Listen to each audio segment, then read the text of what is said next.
until the time I sleep. Yes, I am black business. I am black business. Tell me, are you black business? I am black business. Do you support black businesses? Listen, I support black business because I am black business. Black Business Expo, one of the largest business showcases in the history of black business in the world. The world! Sign up today at www.blackbusinessexpousa.com or call 919-308-9090. I am black business. I am black business. From the moment I wake until the time I sleep, I am black business. I am black business. Are you black business? I am black business. Do you support black businesses? I support black business because I am black business. Black Business Expo, one of the largest business showcases in the history of Black America in North Carolina. Join Dr. Eric Kelly III and a host of phenomenal speakers from all around the globe for this 7-day virtual event that you don't want to miss.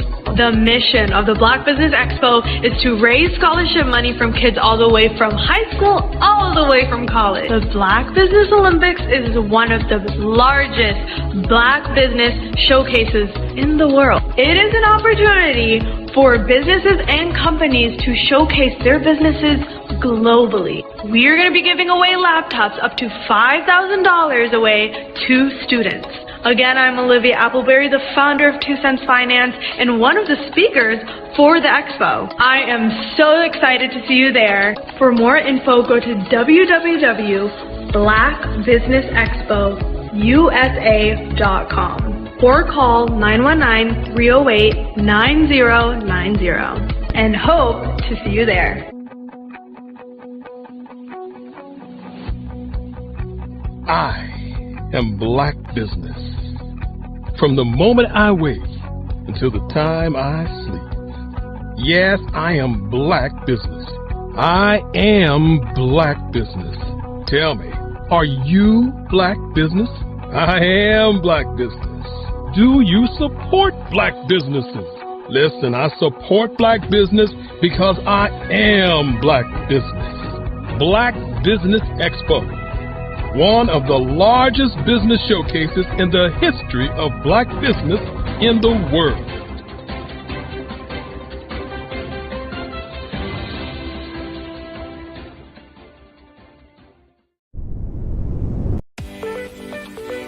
You are in the right place at the right time. The Black Business Network opens again for its Black Business Olympics, a 24/7 broadcast on business, strategies, global branding, social media marketing, finance, advertisement, and much, much more. Featuring the top, most powerful entrepreneurs and speakers and thought leaders from all around the world as they gather together for this phenomenal event. Join the Black Business Network streaming live into the metaverse, STEM City, USA, Black Multiverse, Pod TV, Roku, Hulu, iHeartRadio, Apple TV, YouTube, TikTok, Instagram, Google Podcasts, Facebook, LinkedIn, IBM TV, Spotify, and Twitch. Tune in today and be a part of this amazing movement. The Black Business Olympics welcomes you.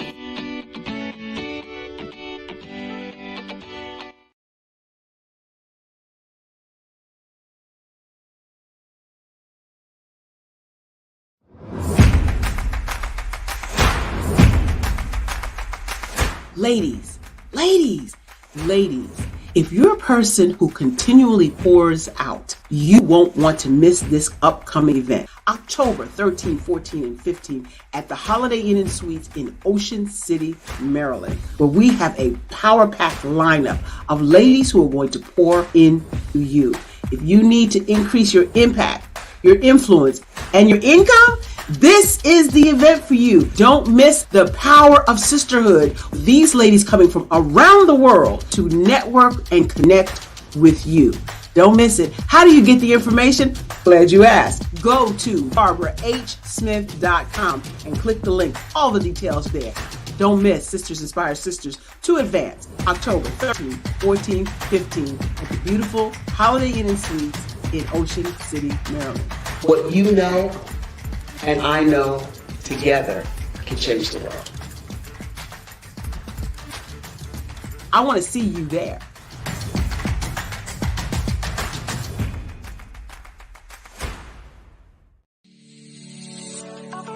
Did you know that our black dollar only lasts for 6 hours in our community? Yet other communities, their dollars last for 19 to 30 days. The Black Wall Street Nation. Black Wall Street Nation. Yes, that's why we created the Black Wall Street Nation. Black Wall Street Nation is a centralized directory available to all black businesses across the world. It was created for businesses like you, the ones that want to start and the ones who have a dream that have already started, such as businesses like Drop in a Bucket Productions, Valito Foods, Sugar Tea Branding Firm, All the Dazzle, Bun Cakeaholic, Miss Riot, and you. We'll have marketing, seminars, and some funding coming soon just for you. So, we want you to come and join us. www.blackwallstreetnation.com. See you there.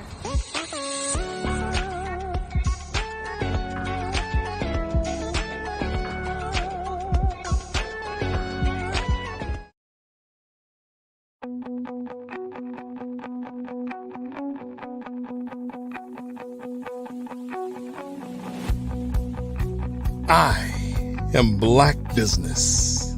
From the moment I wake until the time I sleep. Yes, I am Black business. I am Black business. Tell me, are you Black business? I am Black business. Do you support Black businesses? Listen, I support Black business because I am Black business.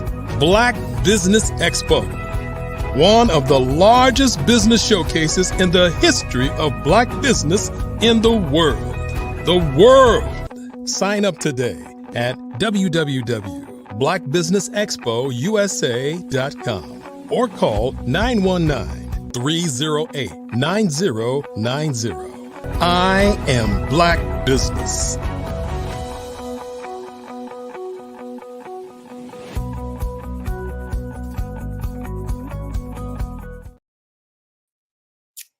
Good afternoon, business owners, entrepreneurs, thought leaders, and corporations. Welcome to Black Business Network.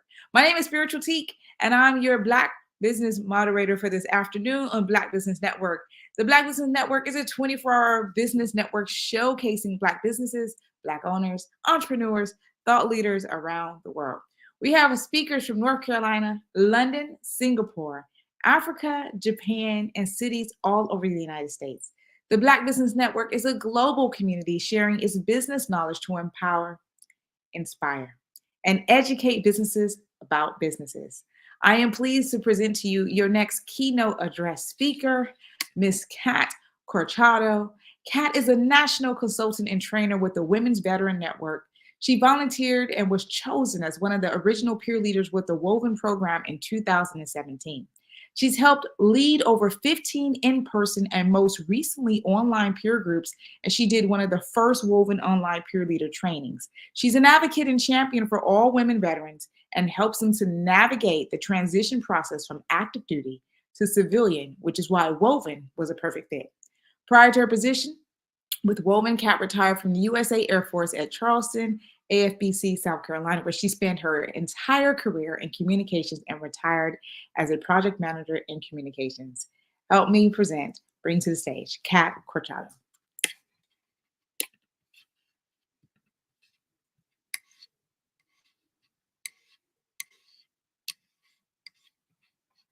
Are we there? Oh, there you are. I'm here. I had a little trouble with the button. You know what I'm saying? I get it.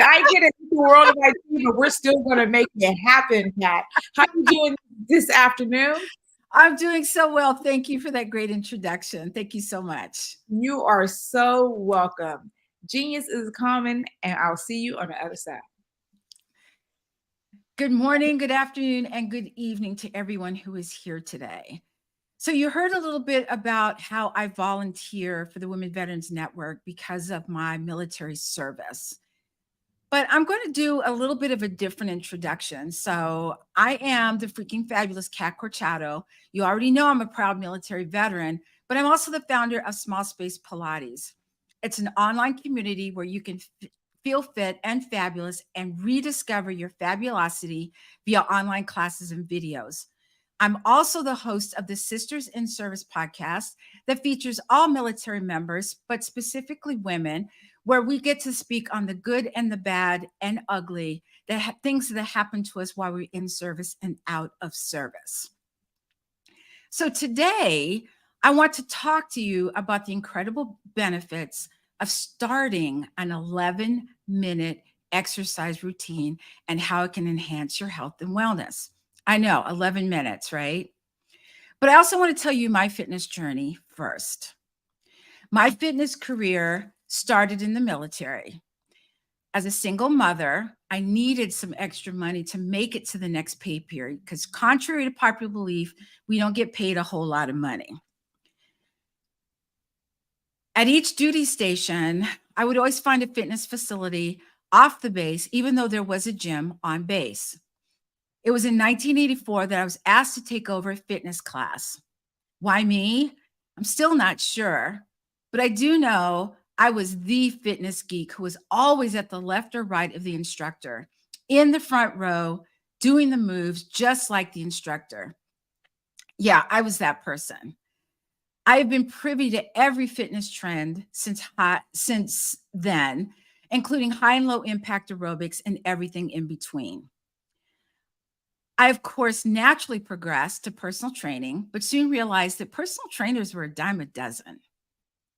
So to stand out, I enrolled and became an apprentice in a Pilates program. So if you've done the math, you already know I've been in the fitness world for 39 years. So I look pretty good for 82, right? Okay, just joking. I'm not 82. I just turned 66. So my clients have included young adults, midlife adults, and older, pre and postnatal, and those that have missing limbs. I have had the pleasure of working with stroke victims, professional athletes, dancers, and Olympic hopefuls. My point in telling you this is that all of these people understood their why in starting and maintaining a fitness regimen. We all know that fitness is essential to our quality of life, and finding the time and motivation to exercise can sometimes be a challenge.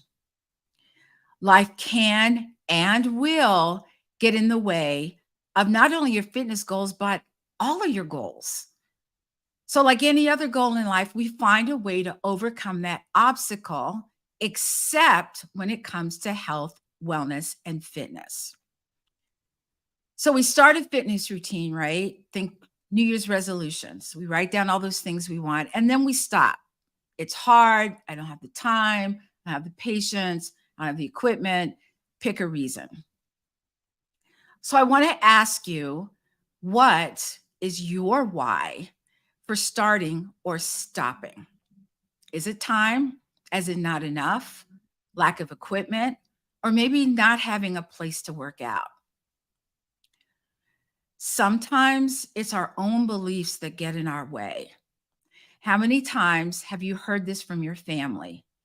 You know that blank, fill in the blank, high blood pressure, diabetes, whatever, runs in our family. So you start mentally to believe that this indeed will happen to you, right? What if I told you that your mindset, along with your health and wellness, could, in a lot of cases, delay or offset that preconceived condition? Now, having and maintaining a fitness routine can't and won't fix major illnesses. I'm not even going to go there. But things like diabetes, type 2, high blood pressure, etc., absolutely big fat yes. I had a conversation with a gentleman once who told me, why should I bother? I'm just going to die anyway. I pushed back a little by saying this.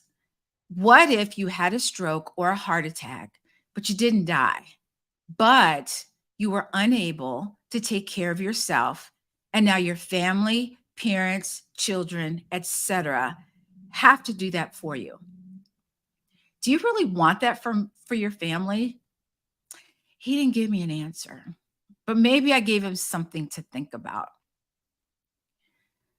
When we think of getting in shape, we think about fitting into a new outfit for an occasion or a vacation, or we think about how many pounds we want to lose. What if we just thought about being better about taking care of ourselves, making ourselves a priority?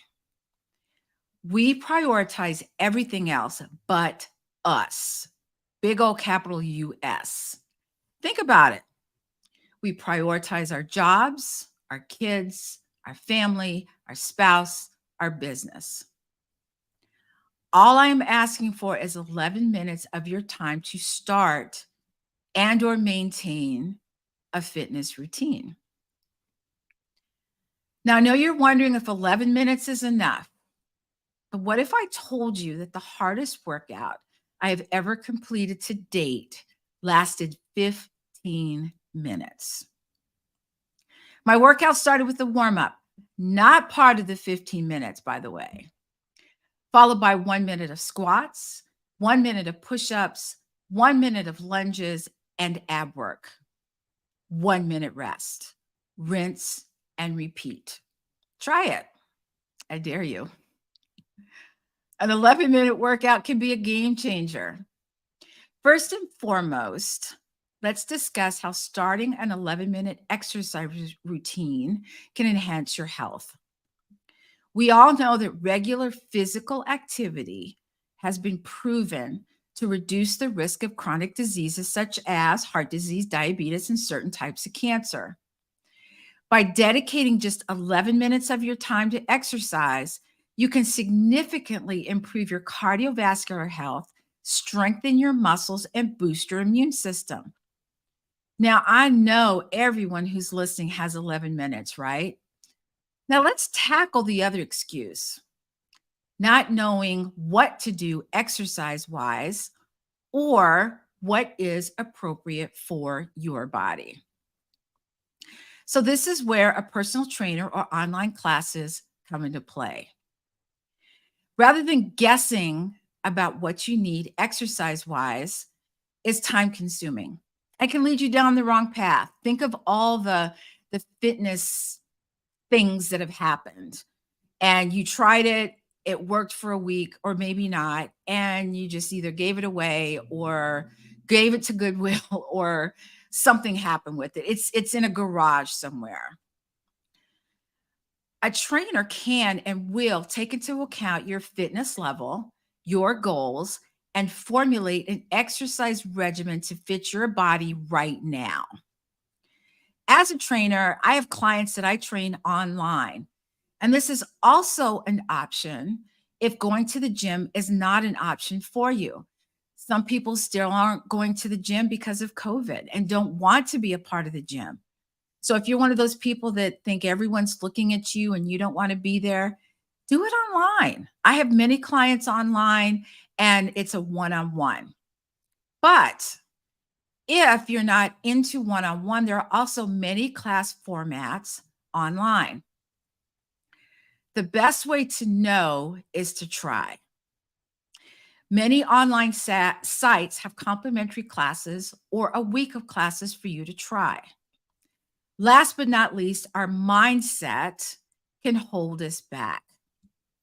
you have to believe that you are worth the time to invest in yourself. We are all not comfortable with being uncomfortable. But if you look back on your life, I am sure there are times that were very challenging to you, but you overcame and are here to speak about it. Think about how uncomfortable it is starting and maintaining a business. Talk about being uncomfortable, learning things that you never learned before, putting yourself in an environment that you think, oh, good grief, I'm not going to make it. Oh, and by the way, you have to be healthy if you plan on your business being successful, because we all know entrepreneurship is not for the faint of heart. But why is fitness essential to our quality of life? Well, staying active not only improves our physical health, but also has a profound impact on our mental well-being. We have all heard or even witnessed in our own family or friends instances of early onset Alzheimer's or dementia. So when you work your body, you are also helping your brain. Engaging in regular exercise releases endorphins, also known as the feel-good hormones, which can help reduce stress, anxiety, and symptoms of depression. It can also improve our sleep patterns. Let me stop right there for a second. Let's talk about sleep. So we go out, we buy the most expensive bed, the pillows, all the bells and whistles and toys to help us sleep. But is it helping you? What we want to put in place is a sleep routine. Having a sleep routine can help us sleep better by signaling our brain that it's time to get ready for bed. I, for instance, use essential oils with a diffuser to help along with a sleep mask. Sometimes I use meditation and or something called binaural beats to help me sleep. Binaural beats work with your brain waves to increase your ability to go and to stay asleep. Exercise also helps increase our energy levels and enhance our overall mood and self-confidence. So let's dive into some types of activities that you can try doing your 11-minute workout routine.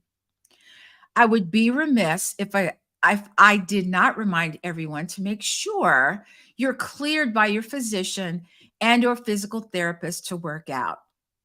There's nothing worse than starting a workout routine and then having an injury, and then you're backtracked even more.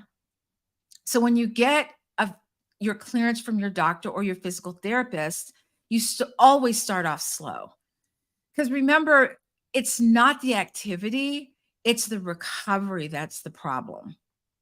So I'm sure all of you could go out there and do high intensity workouts, but then it's going to take you a week or two to recover. We don't want that. I don't want that.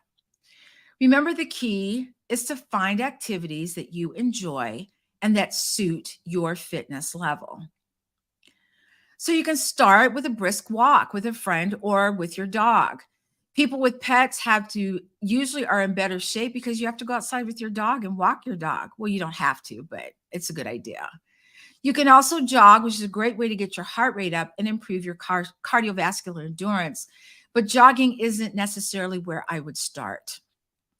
If you prefer something more intense, you can try high intensity interval training, also called HIIT. Now, don't get scared. HIIT workouts involve short bursts of intense exercise, followed by brief recovery periods. This type of workout can be done with body weight exercises like squats, push-ups, and burpees. And just a note here, and full transparency, I don't and never will do burpees. I don't like them. I won't do them. So there you go. Or even with simple equipment like resistance bands or dumbbells. If you're looking for a low impact option, you can explore activities like yoga or Pilates, which focuses on flexibility, balance, and core strength. By the way, in Pilates, you don't have to be super flexible. You don't have to be a dancer. You don't have to be in sports. You just have to have a body that you want to work out. And it's a nice way to get started. It's a bridge. So think, for instance, anyone, or maybe some of you that are listening have had an injury. Maybe you were playing tennis, maybe you were a jogger, whatever your sport was, and you had an injury. You got cleared by your PT to continue, but there's this gap here. The gap is where your injury stopped, and here is your activity here. What do you do in between? What do you do to get over here? Pilates is that thing, because it's going to help you get stronger. So these exercises can help improve your posture, increase your range of motion, and promote relaxation and mindfulness. Additionally, if you enjoy dancing, try a quick dance routine or even join a virtual dance class. Dancing not only burns calories, but also allows you to express yourself creatively and have fun while exercising.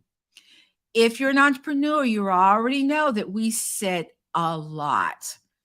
I had a supervisor tell me when I was active duty that sitting too long makes you stupid. But think about it. What is the longest time you have been sitting? 1 hour, 2 or 3, back-to-back meetings? How does your body feel? And even more important, how's your brain functioning? So if you've been doing back-to-back meetings and someone calls you and says, hey, give us some information about whatever, how clearly can you think? Can you think of something? That's a sign that your body's been sitting way too long. Or maybe another sign is this: your body starts to hurt. Do you ever shift in your chair side to side? You're leaning forward, leaning back, trying to find a comfortable position. So what if you just took a short dance break in between meetings? Put on your favorite playlist and go for it. I can tell you that I have put this 11-minute workout into play, especially when I have back-to-back meetings with a short break in between. I live in a condo that has very long hallways, and you can bet that I make use of those hallways, walking up and down for 11 minutes, trying to get in as many steps as I can and as fast as I can with good and proper form. Starting an 11-minute exercise routine can have a tremendous impact on your health and wellness.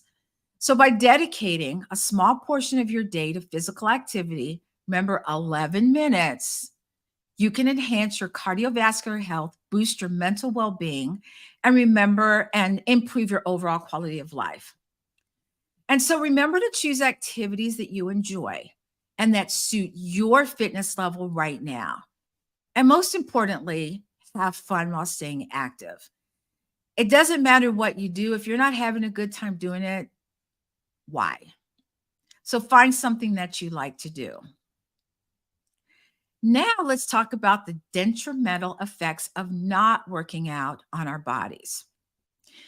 In our fast-paced modern lives, it's easy to neglect our physical well-being and prioritize other aspects of our lives. It's easy to just say, I'm supposed to work out today, but I'd rather go have drinks with friends. I'd rather go to the movies. I'd rather do whatever. The consequences of not engaging in regular physical activity can be severe and far-reaching. First and foremost, not working out can lead to weight gain and obesity. And when we don't exercise, our bodies don't burn as many calories, and any excess energy is stored as fat. Yeah, chew on that for a minute. Here's a fun fact. Did you know that after the age of 30, you can lose 3 to 8% of your muscle mass? Like, yeah, whatever. Doesn't seem like much. But if you consider that about half of our body is made up of muscle, then that number seems quite large.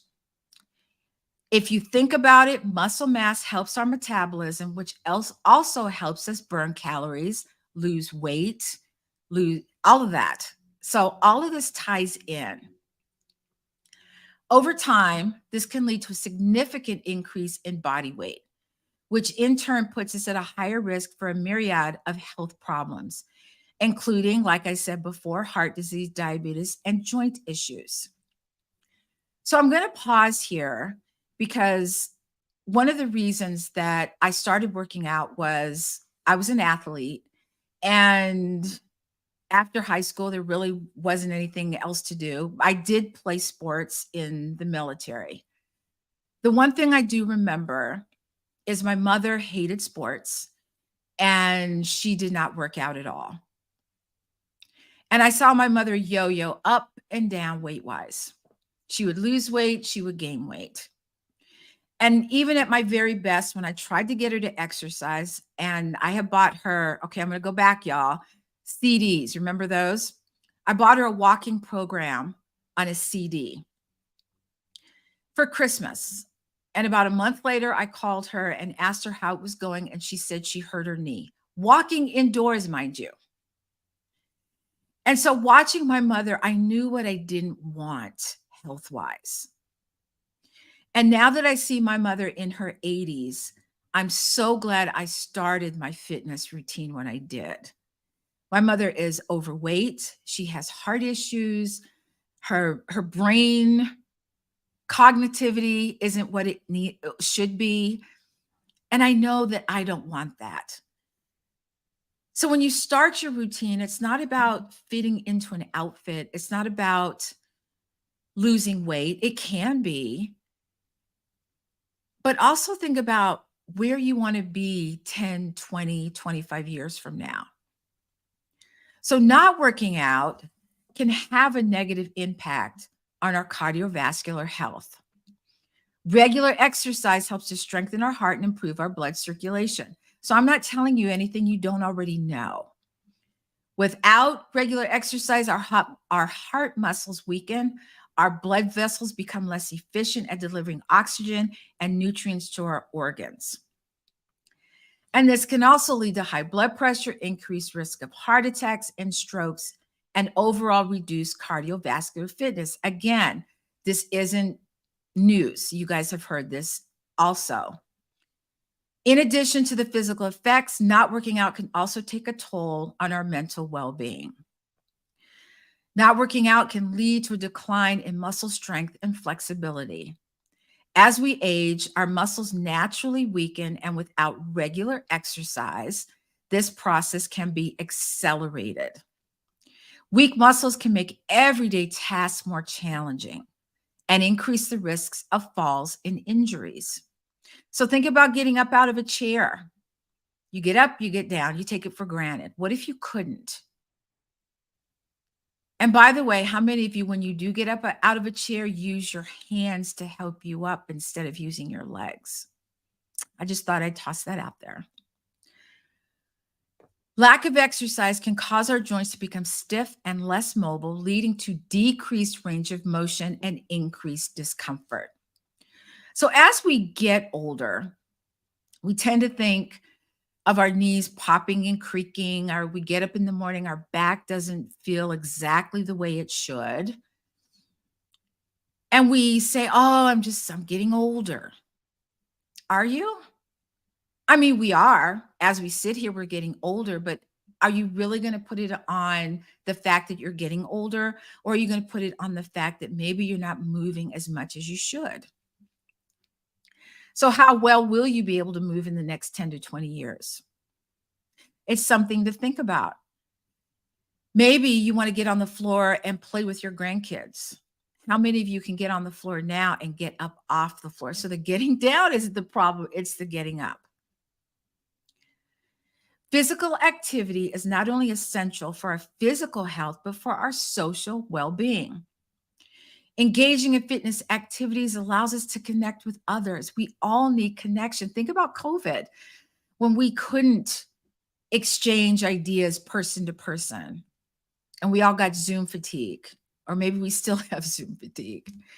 But it helps build relationships. It helps to foster a sense of community. It provides us with a sense of accomplishment and boosts our self-esteem. Now, when you start working out, nothing is perfect. As my business coach tells me, messy is beautiful. Start messy. It can be one exercise a day and you add on. You're trying to increase your upper body strength and you don't have weights, do push-ups against the wall. I know. you think it's not a big deal, try it. I will tell you right now that it's a little bit harder than you think. Start small and work your way up from there. But after your workout, no matter how hard your workout is, you get this sense of, whoa, I did it. And then you carry that energy, that boost of energy, that sense of accomplishment and self-esteem into everything else in your life. But it's specifically our business, our family, our friends. They start noticing, hey, you look different. You sound different. You're more upbeat. I tell my clients all the time how well they're doing. Oh, you're doing great. And they're like, oh, you're supposed to say that. No, I'm not supposed to say that. And I won't say it unless I feel it. But what I mean by good job is the fact that they came in with a positive attitude. They did the workout. They didn't complain.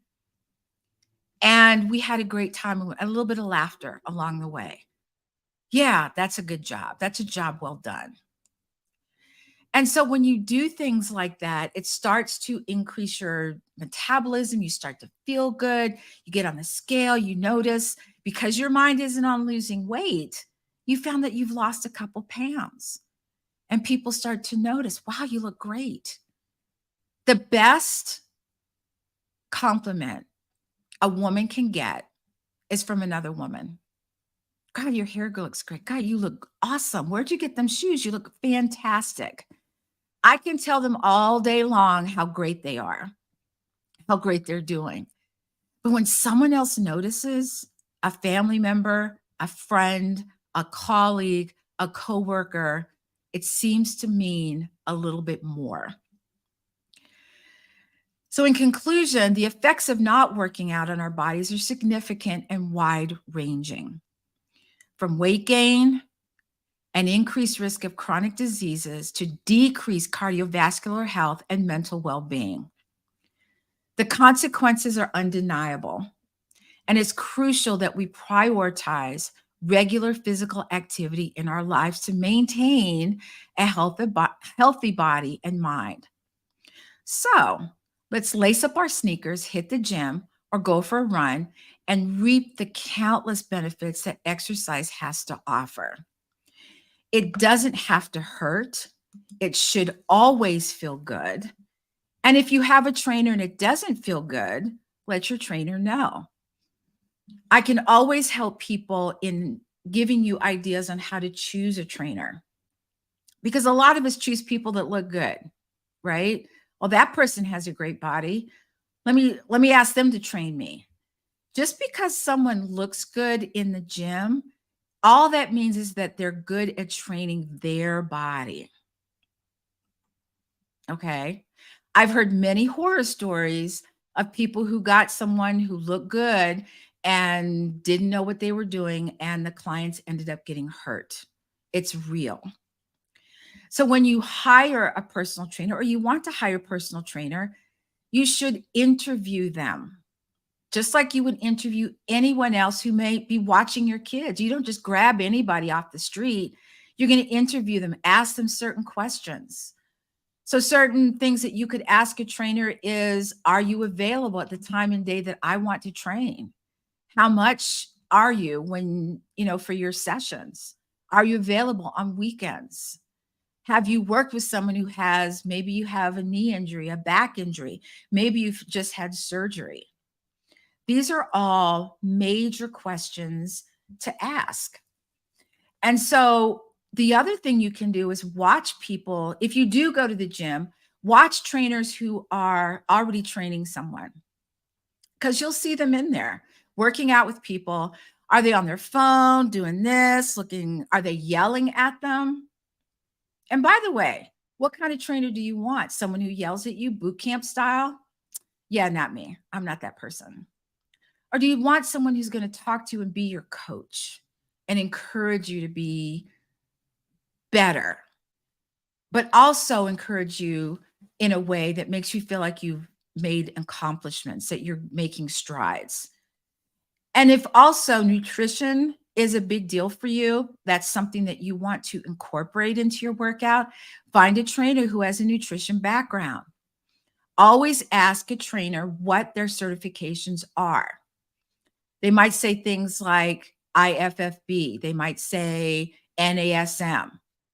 And you go, okay, now ask them what it means. How long have they been certified? The other thing you can also do is how long have they been training?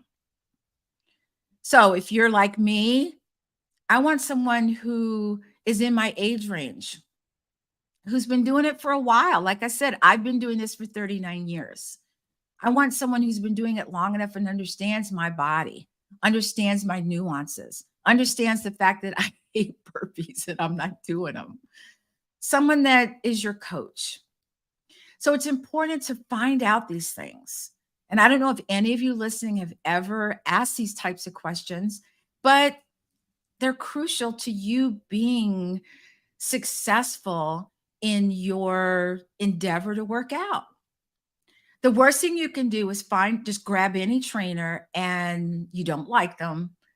They're not your flavor, so to speak, and not every trainer will be. And you just quit. So let's say, for instance, that you do get a trainer who's just not your flavor. It's okay to change. Tell them that they did a good job, but you need something a little bit more. Now, what you can do is if they say, look, give me another chance. Let me see if I can work this out. That's your choice. If you find that you really just are done, ask them to help you find another trainer. So when you do find your trainer, that new trainer, don't be hateful about the trainer you had. Just say it just didn't work out and you needed something a little bit more. And make sure you tell your whole story. The worst thing you can do is find a trainer and not give them all the information. I've taught classes where at the very last minute, someone said, oh, by the way, I just had back surgery. That's frightening to a trainer or even to someone teaching a class. So give them all the necessary information. You'll probably get a handout that you need to fill out. And it might seem tedious, but you need that information. Your trainer needs that information. If you're on medications, what types of meds, when are you taking them? So if you have heart medication, there's certain things that maybe you can't do. If you're diabetic, there are certain things that your trainer needs to know. But also celebrate your wins, the days in a row. Now, when I say celebrate wins, again, I know all y'all went to how much weight you lost. Think about stringing along a week or two of being on time for your workouts, whether they're online, in a class, or a meeting with your trainer. That's called accountability. We are all accountable, even in our business. We're accountable to our clients. We're accountable to other businesses. Be accountable to yourself. Put yourself on the hot seat and say, you know what? I'm going to be accountable to me. Because in the end, what's going to show up is you. People are going to say, wow, you look amazing. How long have you been working out? Which brings to mind, I don't know if you've ever seen this woman on social media. She started working out in her, when I say working out, probably weights. She was doing weight training and cardio at around 70. And if I tell you this woman, as of today, has an 8-pack abs, oh yeah. So every time I think of, I don't want to work out, and yes, it does happen to me too, I just say, you know what? I'm going to do 10 minutes. And here's the reason for that. If you're truly tired, you cannot do 10 minutes of anything. Walking, weight training, whatever. You're just going to, all you can think about is going to bed. Whatever you're doing, stop it and just rest. But you know what happens 95% of the time is that you end up feeling better. You start to clear that cloud in your head. And it's almost like your brain has been revved up, like it just got some juice. And you're ready to go again. So a lot of times when you say you're tired, you don't know if you're physically tired or mentally tired. And the only way to know is to actually start walking, start working out. And if you're truly tired, your body will let you know. And speaking of your body talks to you all the time. Remember all the sitting, shifting in your chair? Your body's talking to you. But if you want to be accountable, but for whatever reason, your body is not cooperating. And what I mean by that is, it's okay to be a little sore. If you are so sore that you can't move, that's a problem. But here's a fix. When you are sore like that, you want to do some gentle walking because your body builds up what's called lactic acid in the muscles, and it gets stuck in the muscles. And when that blood flow, that new blood flow from you walking starts to re-energize those muscles, and it helps that blood flow to release some of those toxins and for you to be able to feel better when you're working out. So I know I've talked a lot about things, stuff, fitness, wellness, things to do, things not to do. But what I want you to understand is that all of this is melded together. When you start to work out, you start to feel better. When you start to feel better, your chances of cardiovascular starts to decrease. Your muscle mass starts to increase. You start to burn calories. Your metabolism drives up. Do you see how this is building? So I wanted to talk about this because, and sometimes I feel like you guys have heard this and it's a broken record, but sometimes we need that little kick in the butt. And I'm just going to say it. I need it sometimes because I forget.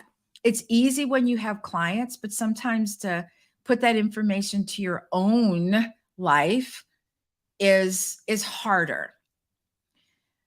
But also doing all of these things. And let me say this first. I don't want you to do all the things at once. Okay. If you're not walking, but you want to start walking, then start walking. And then start adding time. So if you do your 11 minutes, you like this piece of cake, you've been doing your 11 minutes 2 or 3 times a week, you think, let me up this a little bit. So you're going to increase slowly. So let's say you're doing 3 times a week, 11 minutes. Take one day and bump it up to like 15 minutes and then do 11 minutes the next 2 days and then keep doing that. Small increments so that your body understands and says, oh, okay, I got it. I understand what you're doing. If you do too much too soon, your body's going to talk to you. And not in a good way. It's going to yell at you.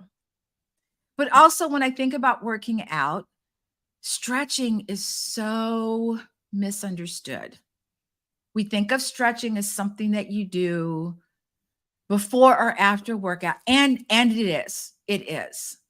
But how many times have you awakened in the morning and you go to get out of bed and you just feel like your body, your back maybe, doesn't feel good. It's cranky. What about doing some stretches in bed? Novel idea, right? You're laying down. You can release those back muscles as you're awake, and it helps you to wake up. It helps the blood flow. It helps your back. It helps your hips. So don't be afraid to just start with stretching. You can Google it. There's YouTube. There's all types of ways that you can actually put this into motion. So when you think about your business, how did you get in business? Where did you start? You started off with information, right? You started with, how do I do this? How do I get this online? How do I reach customers? How do I reach clients? So when I started my podcast, I knew nothing about podcasting. Zero. But I took a course. I said, you know what? Let me take a course and do this and see what happens. And I did. And I will be celebrating 3 years of my podcast in October. But it takes time. It takes patience. It takes continuity of keeping to do it. So let's say, for instance, you start your new workout. You've been working out for a month, 2 months, 3 months, and life happens. And what happens usually is that depending on the life thing, what it is, because some of them are pretty heavy. Like I had my mom come live with me for like 2 months. I didn't work out for 2 months. True story. But when it's over, we forget. We think, oh, now I have to start over. Don't think that way. Your body has what's called muscle memory. So when you start back, your body says, oh, wow, I remember that. And you start again. So never think of it as starting over. Think of it as a continuation. Because starting over is never going to be that hard ever again. And the better you get at it, the more you want to do, the more curious you get. What about this? This is new. Let me try this. Maybe you start walking and then you start running and then you start doing races. It's wide open of all those things that you want to do and that you can do. You just have to take it slow and you have to make sure that your body's ready for it. So I will tell you this little tidbit real quick. I had a client who wanted me to teach her how to run. I'm not sure. I was like, okay. So we did a whole lot of walking and a little bit of running. And then pretty soon it was a little bit more running and less walking. And then pretty soon it was more running. I actually did my first half marathon, first and only, by the way, half marathon, and I finished. So take it slow. I hope that you got some tidbits out of this. I hope it helps. If not, let me know. I'll be more than happy to answer any questions you might have. And I think my time's up. Miss Kat, first of all, you are motivation. Okay. Thank you so much for everything that you just shared. I think you're an inspiration just listening to you, but you said 60 something. I said, what? No. Right. So that's an inspiration. Yeah. That just you are a testimony of everything that you were saying. And I enjoyed everything that you shared today on Black Business Network. Thank you so much. So you are coaching. So I wanted to ask you, how do people reach you? What is the best avenue for the ones who are watching, the ones who would catch the replay? What's the best avenue to reach you? Well, you can actually email me, which is the easiest way. It's catc24@gmail.com. And just mention that you saw me here and that you have questions, and we can either do, a Zoom one-on-one or a phone call. And we can just, I can try to help any way I can. One of my mantras is fit together, stronger forever. Oh, I love that. And it's, I truly believe that we have the right to feel good in our bodies. I absolutely love that. I love that. I love that. I love that. Can you just repeat your email one more time for us? Yes, it's Cat, C-A-T, the letter C, the number 24@gmail.com. Perfect. Thank you so much, Kat. We must see you again. Have a beautiful day. All right. You too. Thank you for inviting me again. Bye, everybody. Genius is coming. I'll see you on the other side. The Black Business Expo mission is to raise funds for high school seniors going to college or K-12 entrepreneurs. This expo is a fundraiser for students. You may go to www.blackbusinessexpousa.com to donate to the scholarship fund or use the Cash App that's on the screen below that says $BBXUSA. Our goal is to give laptops and up to $5,000 to 10 students. And students can register online at www.blackbusinessexpousa.com.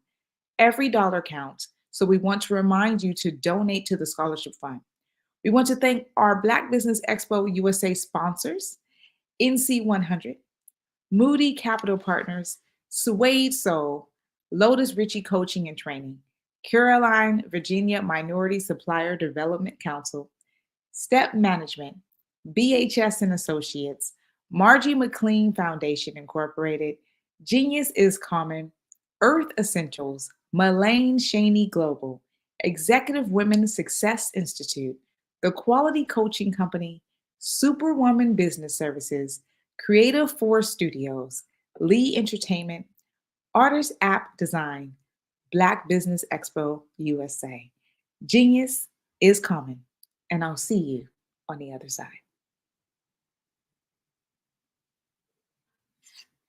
I'm Ramon Gray, founder of Smart Hustle Magazine and smallbiztechnology.com.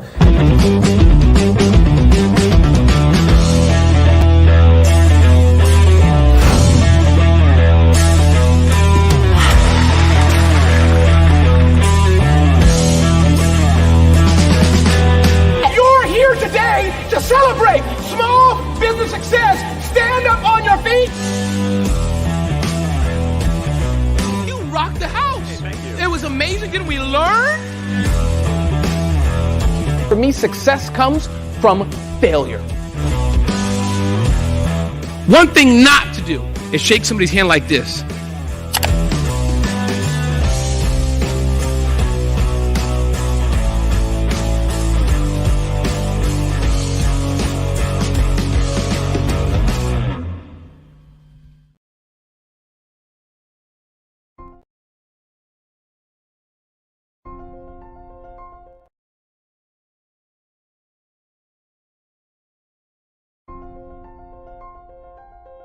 What if you could build your own city? A place where every child can find nurturing people to help them achieve their full potential. A place where every adult can access job training support. Where health education is abundant. Where social justice ruled the land. A place without limitations. Welcome. You have arrived at STEM City, USA. It is what every city should be. A safe and trusted community where you find people and resources to help you become everything you are and beyond. STEM City is unlike anything you have ever experienced. It is a digital twin of the world around you, only better. STEM City is about energy and soul renewal. It is more than a digital world. You can almost feel the power of live cultural events, music, and theater. STEM City promises a better future for children with caring mentors and hands-on activities with dedicated tutors to support our youth. STEM City is your passport to a healthy lifestyle with weekly events addressing our community's many issues. STEM City is your financial well-being with helpful information on wealth management, career advancement, job training, and so much more. STEM City is the community you deserve. It is the city where your dreams can come true. STEM City USA, a place in the sky that is accessible to all who reach for the stars.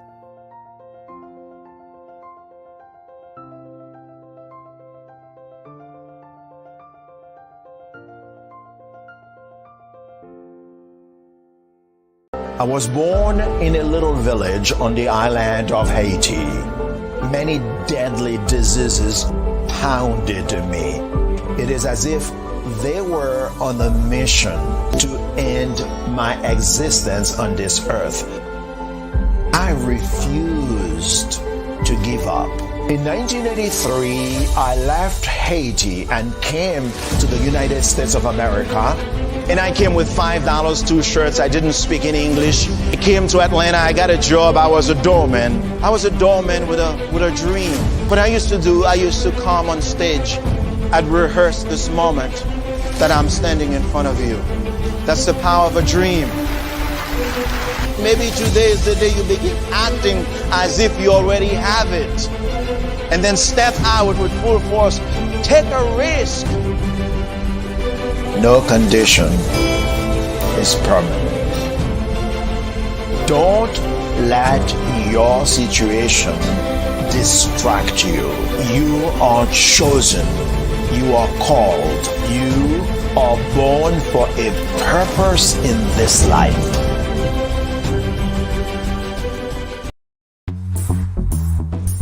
Attention all entrepreneurs and companies. Are you looking for reliable and efficient virtual assistants and back office support to help you manage your business tasks? Look no further than Superwoman Business Services. Our team of virtual assistants provides a full range of administrative support services, including operations management, social media marketing, and much more. We also offer website design services to help you create a professional online presence that reflects your unique brand.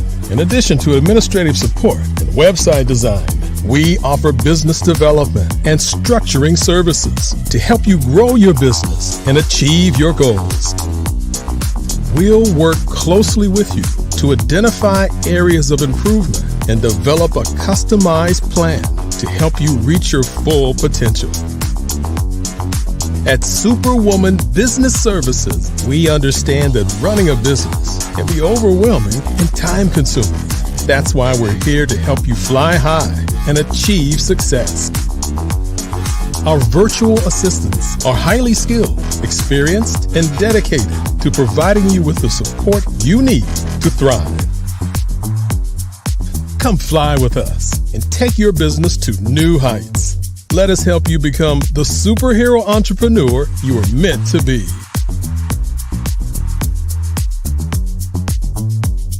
Contact Superwoman Business Services today to learn more about our back office support services. Come fly with us and take your business to new heights. Follow the Brand TV broadcast host, Grant McGaugh, as he visits with top executives and entrepreneurs to find out their secrets of success with their personal brand. Follow the Brand TV broadcast host as he focuses on brand development to build better relationships, bring value to your business, relationships, and career. You will enjoy listening to each episode that is tailored to speak to you directly. If you're looking for this type of clarity in terms of building your brand, you have tuned into the right station. Each episode will help you to shape a conversation in the 5-star BDM network of 20,000 professionals and become a springboard for your corporate engagement and business opportunities. Each guest will frame their story in the areas of personal branding, business development, career development, financial empowerment, and technology innovation. Grant McGaugh explains why he is the CEO and owner of his own professional career. Grant is an accomplished business leader and entrepreneur who wants to give back to individuals to grow their personal brand strategy. Tune in as he weaves his story about new possibilities, while to you exceed expectations. If you love storytelling, this show will make for fun.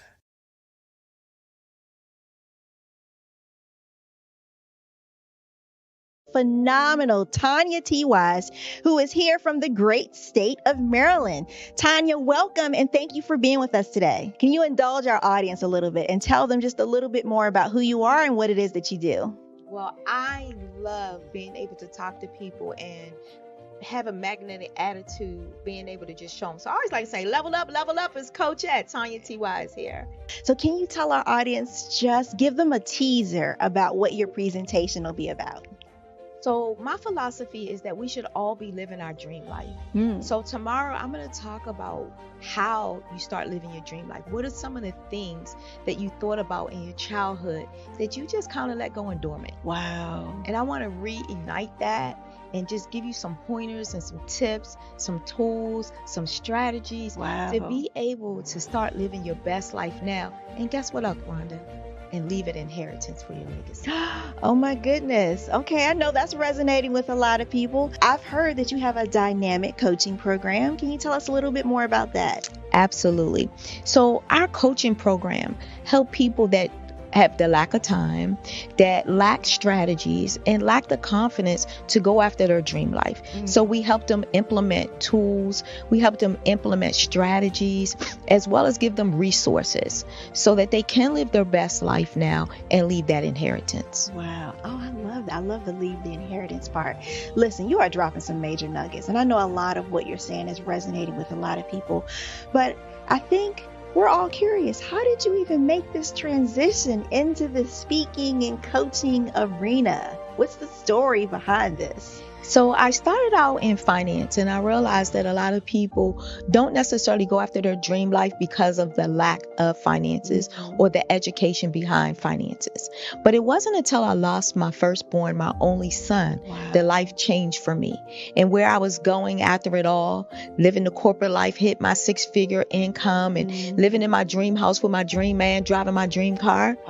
I nearly lost it all when I lost my son. And so I realized it only takes one financial catastrophe that can change your entire life. That's what made me start All New Beginnings. Because no matter what's going on in life, there's a new beginning. And because of that, we develop a program called Wise Minded. My little slogan is, don't just dream it, let's live it. If they want to connect with you or work with you, what is the best ways for them to be able to do that? Well, for my social media guru, you can connect with me on every single social media platform as Tanya T. Wise.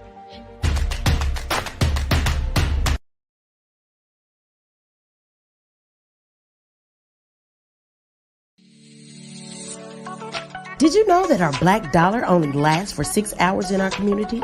Yet other communities, their dollars last for 19 to 30 days. The Black Wall Street Nation. Black Wall Street Nation. Yes, that's why we created the Black Wall Street Nation. Black Wall Street Nation is a centralized directory available to all black businesses across the world. It was created for businesses like you, the ones that want to start and the ones who have a dream that have already started, such as businesses like Drop in a Bucket Productions, Valito Foods, Sugar Tea Branding Firm, All the Dazzle, Bun Cakeaholic, Miss Riot, and you. We'll have marketing, seminars, and some funding coming soon just for you. So, we want you to come and join us. www.blackwallstreetnation.com. See you there.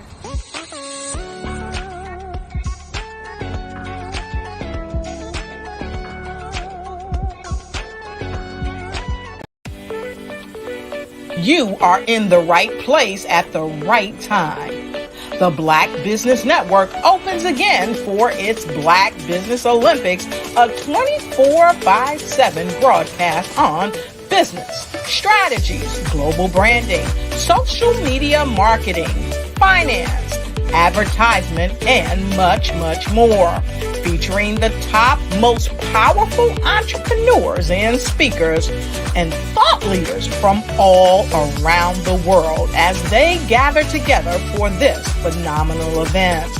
Join the Black Business Network streaming live into the metaverse, STEM City, USA, Black Multiverse, Pod TV, Roku, Hulu, iHeartRadio, Apple TV, YouTube, TikTok, Instagram, Google Podcasts, Facebook.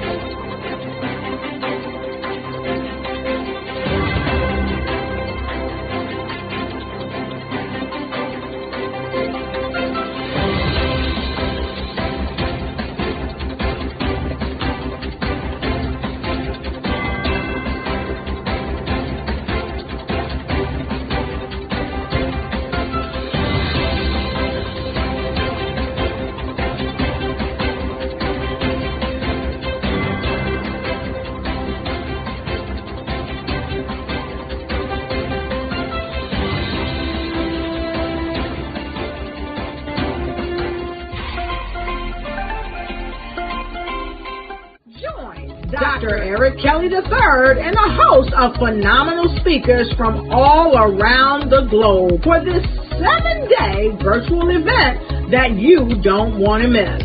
The mission of the Black Business Expo is to raise scholarship money from kids all the way from high school, all the way from college. The Black Business Olympics is one of the largest Black business showcases in the world. It is an opportunity for businesses and companies to showcase their businesses globally. We are going to be giving away laptops up to $5,000 away to students.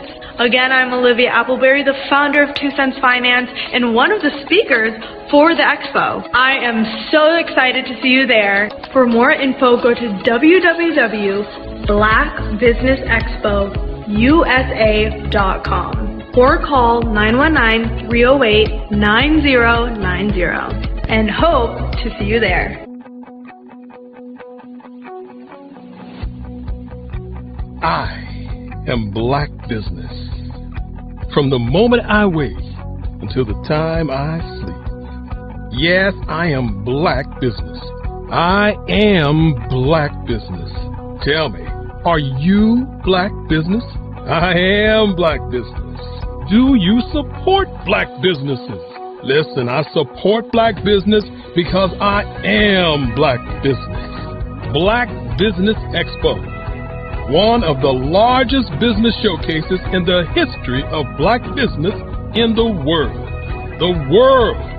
Sign up today at www.blackbusinessexpousa.com or call 919-308-9090. I am Black business. I am Black business. From the moment I wake until the time I sleep, I am Black business. I am Black business. Are you Black business? I am Black business. Do you support Black businesses? I support Black business because I am Black business. Black Business Expo, one of the largest business showcases in the history of Black America in North Carolina. Join Dr. Eric Kelly III and a host of phenomenal speakers from all around the globe for this 7-day virtual event that you don't want to miss. The mission of the Black Business Expo is to raise scholarship money from kids all the way from high school, all the way from college. The Black Business Olympics is one of the largest Black business showcases in the world. It is an opportunity for businesses and companies to showcase their businesses globally. We are going to be giving away laptops up to $5,000 away to students. Again, I'm Olivia Appleberry, the founder of 2 Cents Finance and one of the speakers for the expo. I am so excited to see you there. For more info, go to www.blackbusinessexpousa.com or call 919-308-9090 and hope to see you there. I am Black business. From the moment I wake until the time I sleep. Yes, I am Black business. I am Black business. Tell me, are you Black business? I am Black business. Do you support Black businesses? Listen, I support Black business because I am Black business. Black Business Expo, one of the largest business showcases in the history of Black business in the world.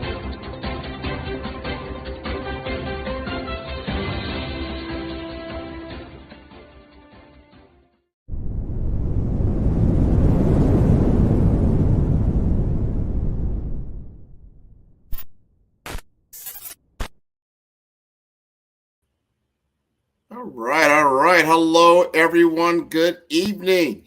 Business owners, entrepreneurs, thought leaders, and corporations. Welcome to the Black Business Network. My name is Grant McGaugh, CEO of 5-Star BDM. I am your business moderator for this evening on the Black Business Network. The Black Business Network is a 24-hour business network showcasing Black businesses, business owners, entrepreneurs, and thought leaders worldwide.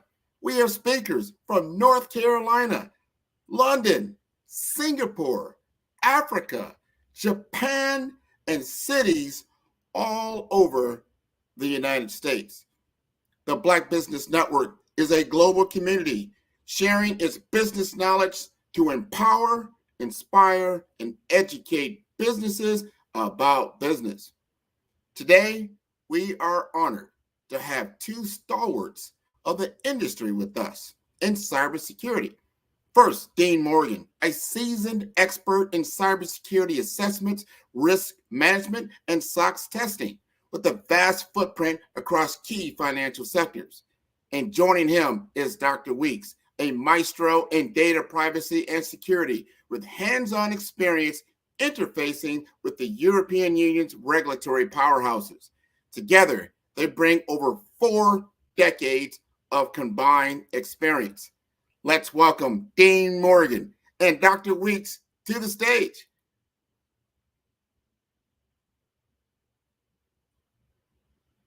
Hey, Grant. How are you, sir? I'm doing just fine. Look at these two fine gentlemen. How are you doing this evening? Good.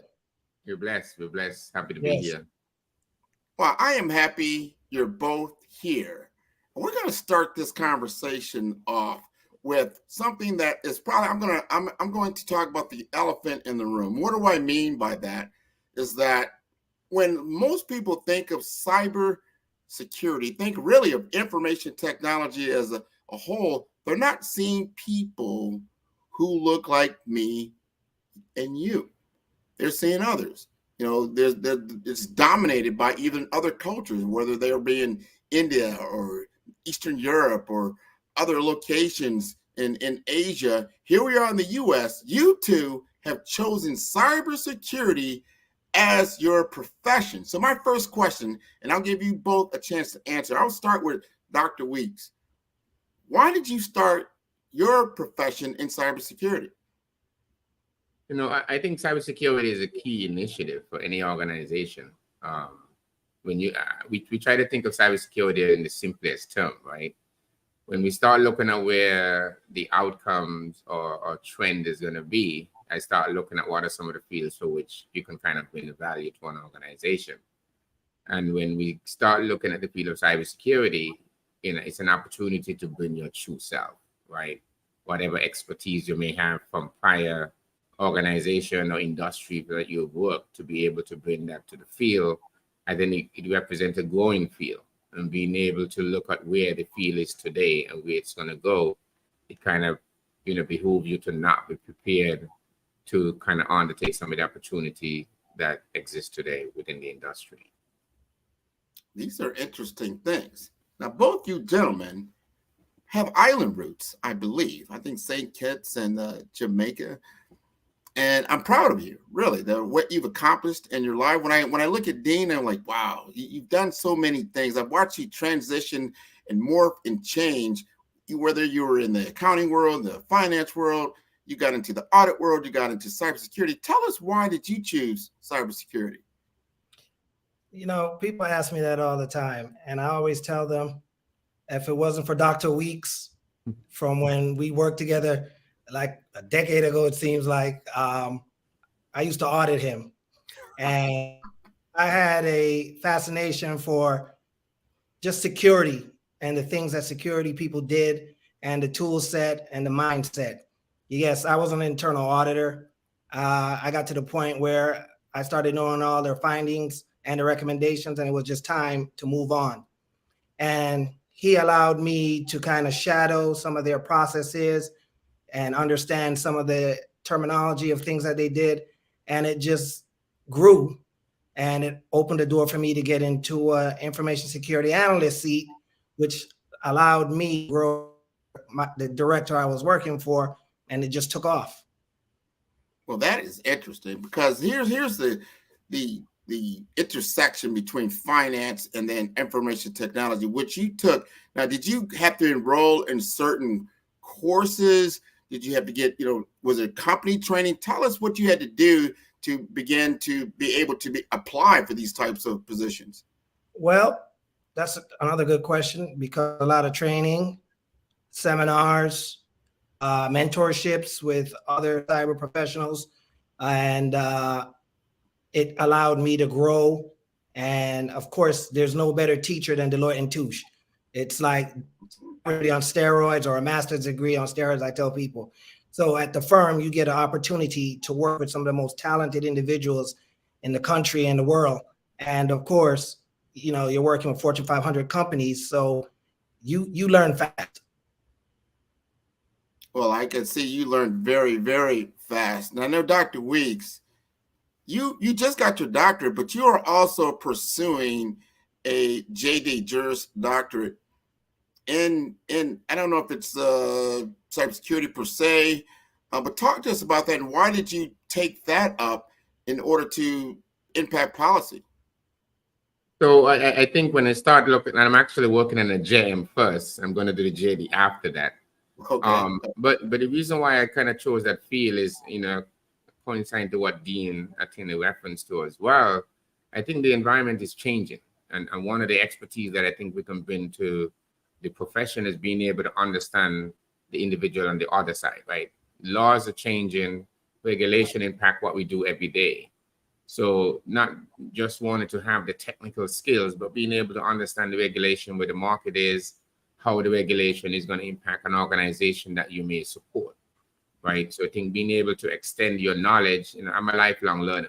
I'm going to continuously trying to find ways to improve myself, sharpen my tools, and just being prepared. That's part of the whole focus of understanding where the industry is today, when the industry is going to go tomorrow, and regulation and the legal profession is going to play an integral part of that in terms of how an organization can protect themselves, what you can do and not do, and to be, be in compliance with regulation as it changes.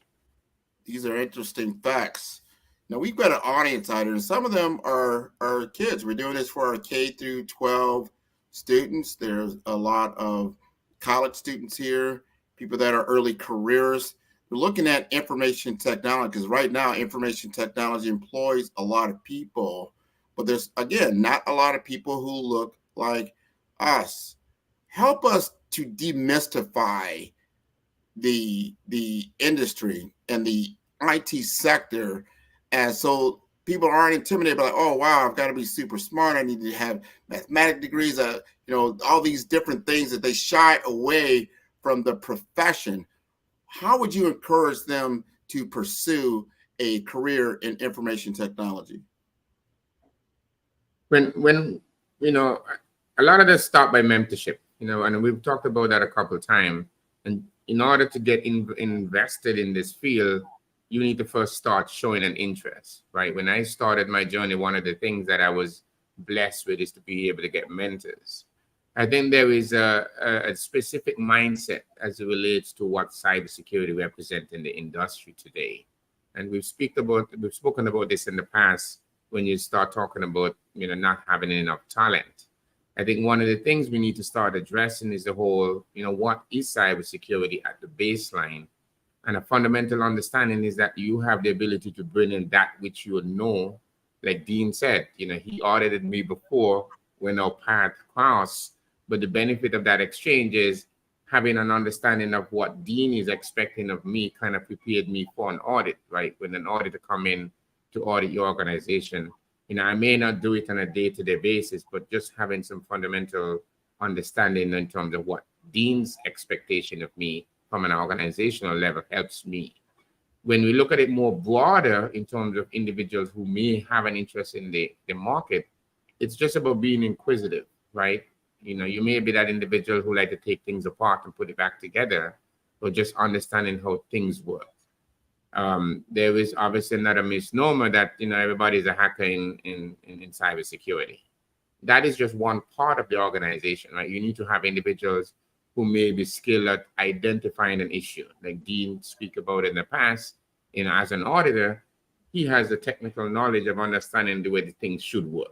So when he comes in and audit you as an organization or an entity, there's specific things that he's looking for. So if you come and say you're doing A, B, or C, he's going to ask you to prove it, right? And that's the strength of that side of cybersecurity, and the ability to be able to identify that risk. And you need to be able to be in a position, from what Dean said, or as a person who's defending an audit, what is it that we're doing? Are we adhering to the things that we say we are? And can we prove it, right? And that's the whole litigation stuff. As a lawyer, lawyers are very mindful when they use specific words, right? So specific words mean specific things. And when you go into a contractual or litigational perspective, to be able to say, hey, or is this an addressable incident, or is this something you have to do, right? So then you go back to regulation and say, well, as per regulation, this is not something that you have to do, but it's something that's addressable. So there's a distinction in terms of some of the legal jargon that comes into play, and get it into the field. I think if you have a broad perspective in terms of, taking a mindset of what you're doing now, what is it you're doing in your specific career? What are your strengths, right? You've seen English majors coming into the field. I remember in previous organization that I worked on, our CTO had an affinity to individuals who work on the clinical side to be able to bring them back into IT, right? Because they understand the system of medicine and how patient care is delivered and how the system is supposed to work. So now when you peel back the system for those individuals, they're already starting half of the race, 50 yards down the line, right? Because they fundamentally understand patient care, the delivery process, and how that would tie. Now they're trying to come and understand my world on the technical side of how the system is now architected and set up. That's what makes those individual assets when they're ready to transition over into electronic medical records and being able to safeguard those kind of environments. They already bring that skill. So we kind of depend on come as you are, learn, invest that time. If you want to get into the field, who are the top 10 minds within the field? NISC has specific pathways that kind of help you get into the field. What is it that you have a vested interest in? And then you can kind of map out your careers around that. And then obviously organizations that provide some guidance in that field as well too. This is interesting. Dean, tell us about your role now and kind of what you're doing now from a cybersecurity perspective and why that's important to the business. Well, I sit as a manager of information security for a financial institution. So I'm tasked with protecting, the perimeter and inside of our organization from being hacked. Hacking is real. Phishing is real. All these things are real. I have to monitor the dark web now to make sure that our credentials don't end up on there. And unfortunately, they do. Domains. People pop up domain names every day. And unless you have an official page, it's very hard to keep up with taking down those unofficial pages. So those are some of the tasks that I have facing me, to protect data. How can I keep data from leaking out of the organization and not, PII and all of those things? It's very challenging because these hackers are getting more and more sophisticated with these pages. And unfortunately, people don't know the difference that this page is not authentic, and they put their credentials in, and there we go. The nightmare starts. So it's a never ending, ha-ha moment sometime, because when you think you are ahead of them, you're behind them because they are so quick and they do it 24 hours a day. I'm working with my vendor to take unofficial pages down that have nothing to do with my organization, but it's a challenge. And what has become a challenge is to find talent as well that is eager to learn. People see cybersecurity now as big dollars behind it. Everybody wants to get into cybersecurity. Universities are having cybersecurity courses and degrees and all that. When I got into cybersecurity, they didn't have any of that stuff. Alexis can probably speak to it better than I can, but they didn't have that. Now it's popping up everywhere. I try to fill positions and I see all these colleges that offer these courses and all of this different things. And it's great because now cyber is on everybody's radar. We are not any longer just an insurance policy. We are even though we're not a cost center in the organizations, we are part of have a seat at the table with senior management because they're curious to know, what am I seeing? How can we protect our data, protect our members, protect whoever our clients are? And it gets challenging it's not easy. Every day I see something different. And, you know, you never know enough to be ahead of the hackers out there. They're really good. So you bring up another great question, because we've got entrepreneurs out here. They run businesses. Some are solopreneurs, some, you know, are small business owners, 5 to 50 employees. Sometimes they think, well, I'm not a target for a hacker, and I don't need to know a lot of these different training, or I don't need to know a lot of these policies.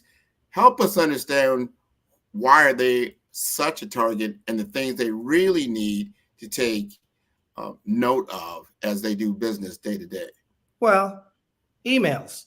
Email system is of such now that people get attachments from unknown people. They click on it, and that starts a whole lot of, you know, malware and all that in your environment. We do extensive security awareness training. It's like we almost beat it into our employees' heads, because we don't just do the annual training, we do campaigns. So they see stuff. I publish every week the scam of the week, so that they can see. Right now, there's a big scam with Twitter changing to X. A lot of people are getting caught up in that because they saw that and they say, oh, and they click and they put their credentials in, and here comes the problems. And now they're compromised, their credentials are compromised, and all of those things. So security awareness is a big push in any organization, and it should be, because you don't know what your people don't know. And the more you can have it out front, it helps to protect you from getting vulnerabilities in your environment. So I'm a big proponent of security awareness training and trying to let them understand that, you know what, don't share your passwords, don't leave your computer up and walk away. You know, not that Big Brother's watching, but you have to protect yourself.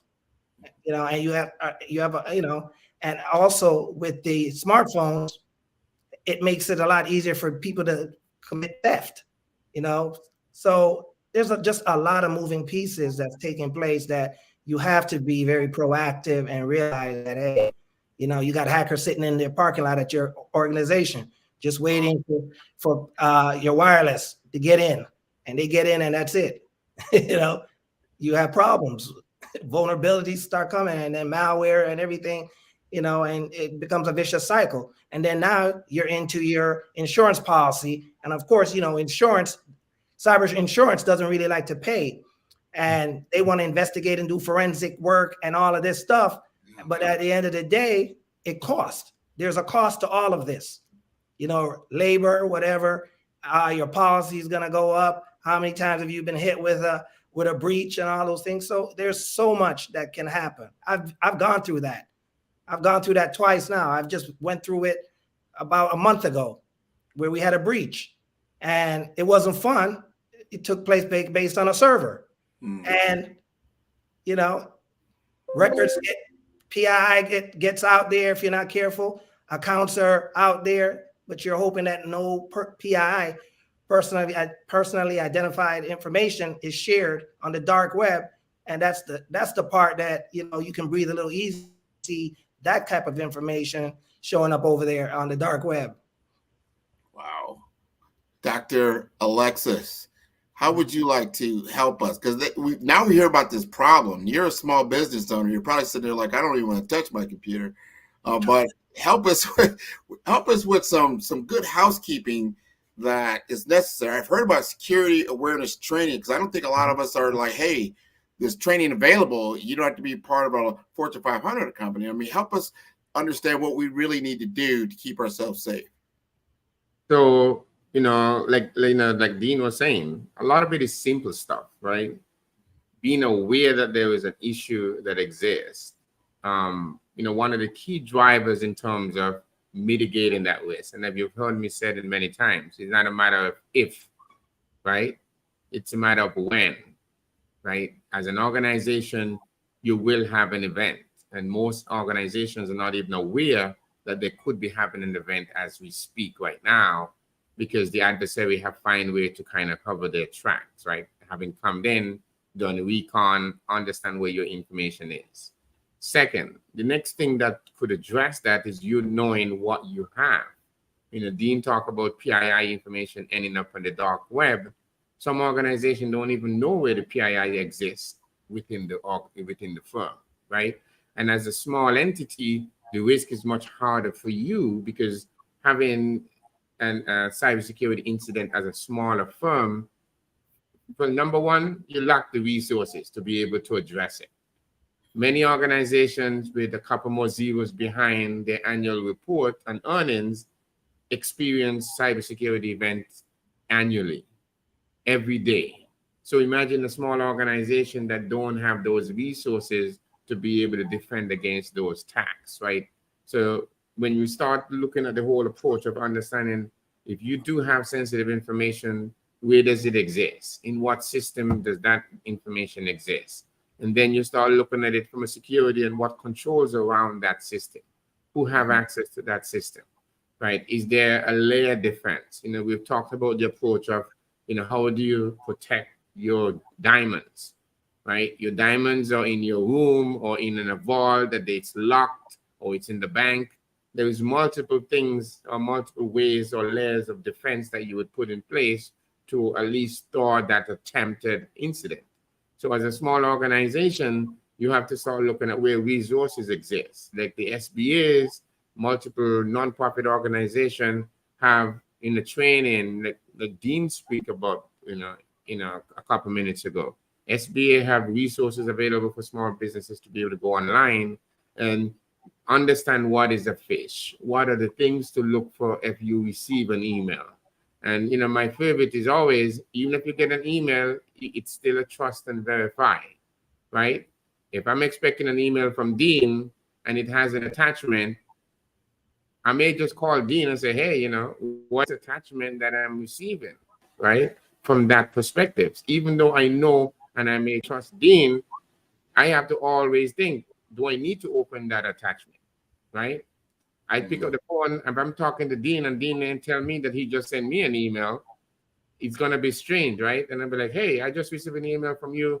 It's asking for such and such, how do you prepare for that as an organization? So if you start thinking along that line, along a trust and verify approach, right? Having least privileges, establishing controls around major systems, especially those that handle sensitive information. One primary benefit is doing a data map. Map out what data you have, the type of information, the source, who you receive it from, and with whom it's being shared, right? So when you bring in some of the privacy regulatory requirement, you do a DPIA, you have a new system you're going to set up. That assessment allows you to determine the type of data that you're going to have in that system. And then you can go back and set up, okay, what type of controls I'm going to be required? What a kind of auditing expectation when Dean comes in, right? So as an organization, very small, there is many nonprofit organizations that's out there that offer free training that's online. LinkedIn Academy, Udemy have stuff, multiple ways for organization to make that investment. And then there's a lot of government funding and grants, and CISA have things that may be specific to your organization. So if you're in financing, there's regulatory and basic information that's available for your organization. So even though you're small, because as an organization or as a country, the small business is the backbone of what we do, right? So not being able to defend against attack for those organizations, I've had a conversation with folks in the past who just, as I would say, given away $500,000, right? Because somebody changed routing information on payment information that came into an email, right? So a simple thing for an organization that's very small, an organization making billions of dollars may miss $500,000, right? Yeah. But if you're making $1 million as your return for the annual turnover, that's a very big impact to your organization and the bottom line, right? That's individuals you can feed, that's services you can provide to your community. And if you're the breadwinner, imagine if you have to go and explain to somebody that lends you money, you were expecting this $1 million only for it to be given away and they're basic things, right? Wow. We didn't have a check in place to make sure that the person who's setting up the payment is actually speaking to that client or that consultant that's providing services to validate that this is your right checking and routing information. So basic things like those, it doesn't cost money to do those things, is what I'm saying, Grant, right? There is simple cybersecurity hygienes that an organization need to learn, need to practice. There's multiple standards and frameworks and best practices that are available for organization today. You know, NIST has spent many years as an institution trying to put best practices out there for organization to find it. Many of them have to do with the federal government and protecting critical infrastructure within the Fed space, but those same best practices can be adapted for your small businesses. There's hardening requirements around if you're going to set up a new server, a database, going to do cloud services. You know, you've heard me talk about it before, this notion of this click, next fatigue, right? Where everything is becoming so simplified to move to the cloud that individuals think they can just click next and configure the information that are PII and sensitive type of information.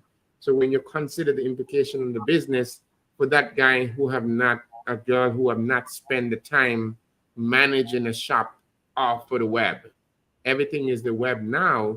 And as an organization who, as you move towards automating many of the production or application or processes, your risk exposure obviously increases, right?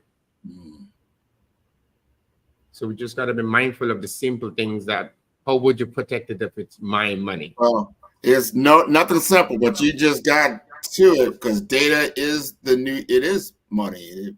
Think about it, you tell people all the time, if you lost your cell phone today, how quickly would you go spend money to replace it? That should tell you something right there. So it's very, very important. How would you like to chime in on that, Dean? Well, for me, for a small business, I would focus on their servers. I'll take for instance, I went to the dentist the other day, and they've been having server problems. Server was down a couple of times, appointment schedules all screwed up.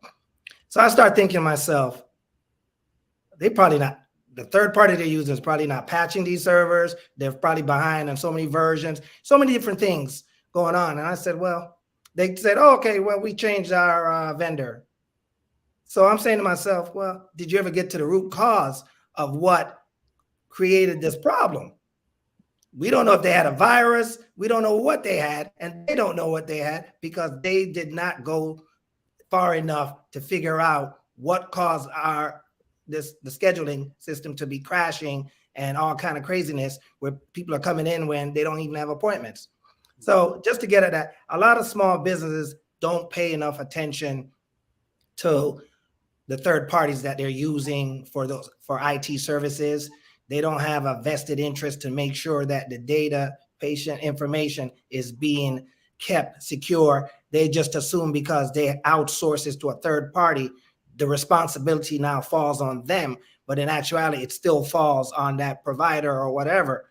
So a lot of those things I see, and I see how people handle hard drives and different things like that.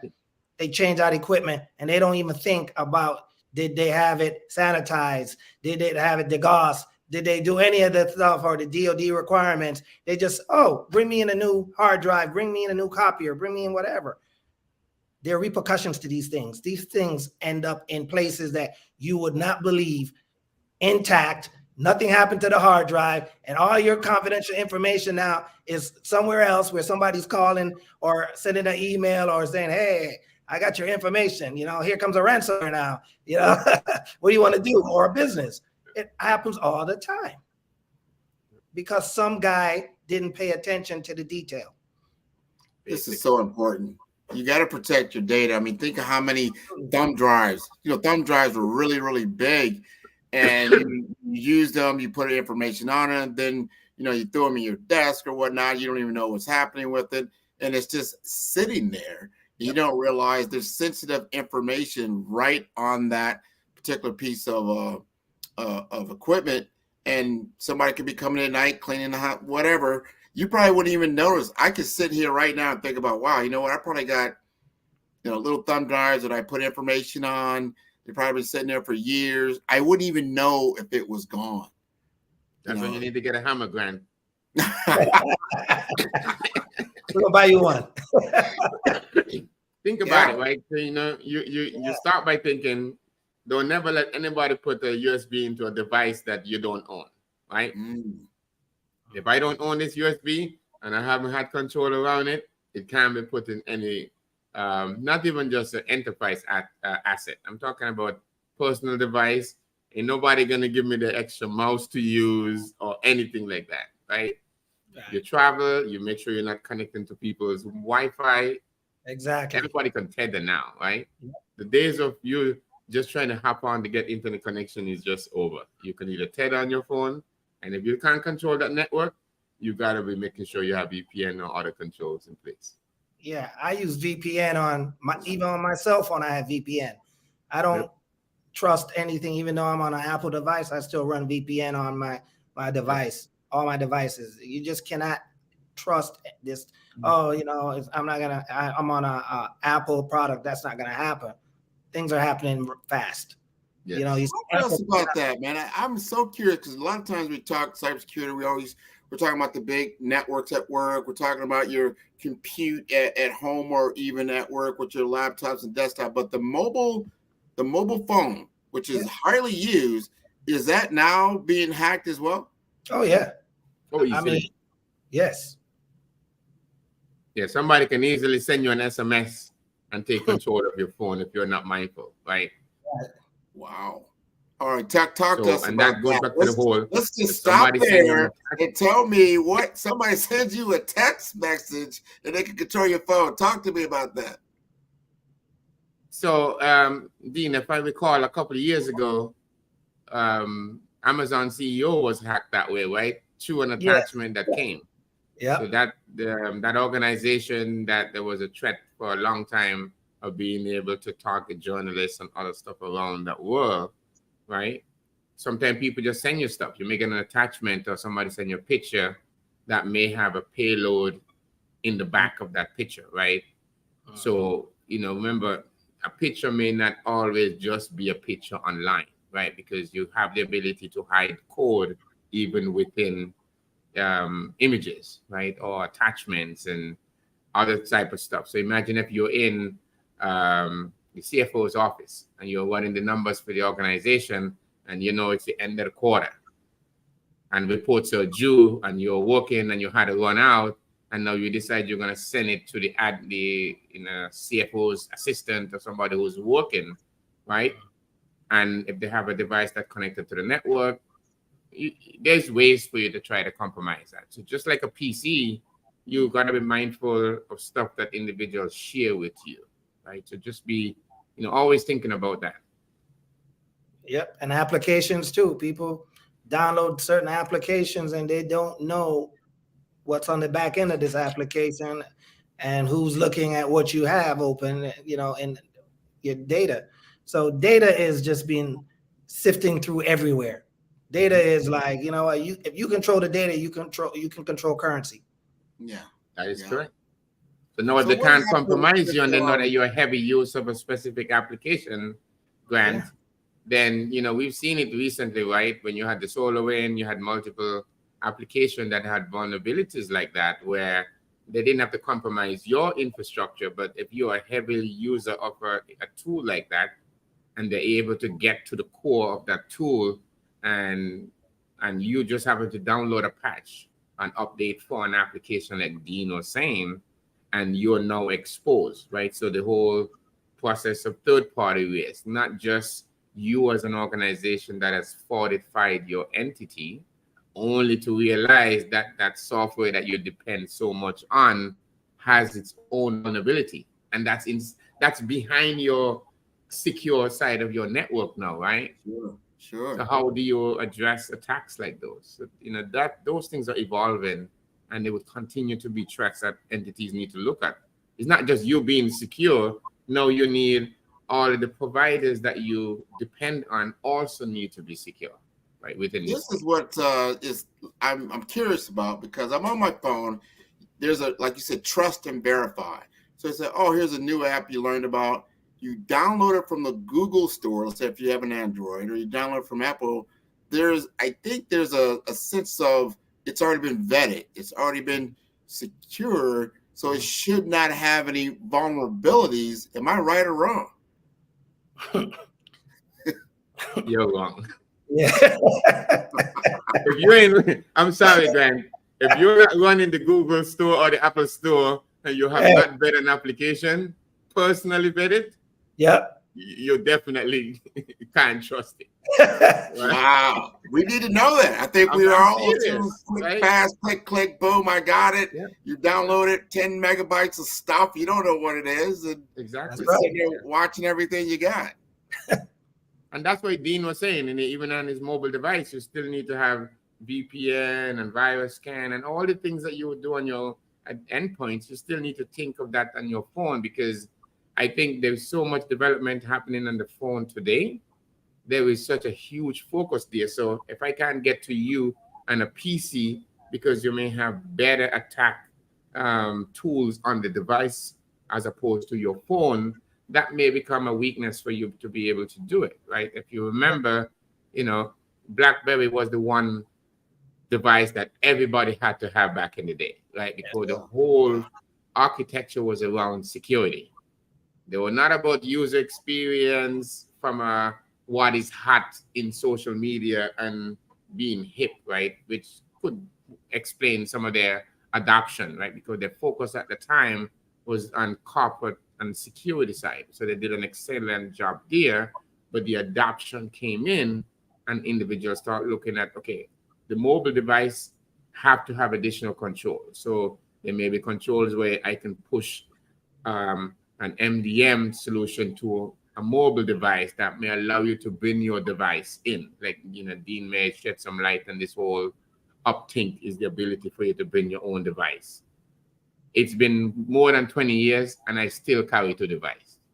Yeah, we don't allow people to bring their own devices. I mean, I have a corporate phone, and I'm glad, because I don't want the corporate email on my personal device, because I don't want them to wipe my phone, my pictures.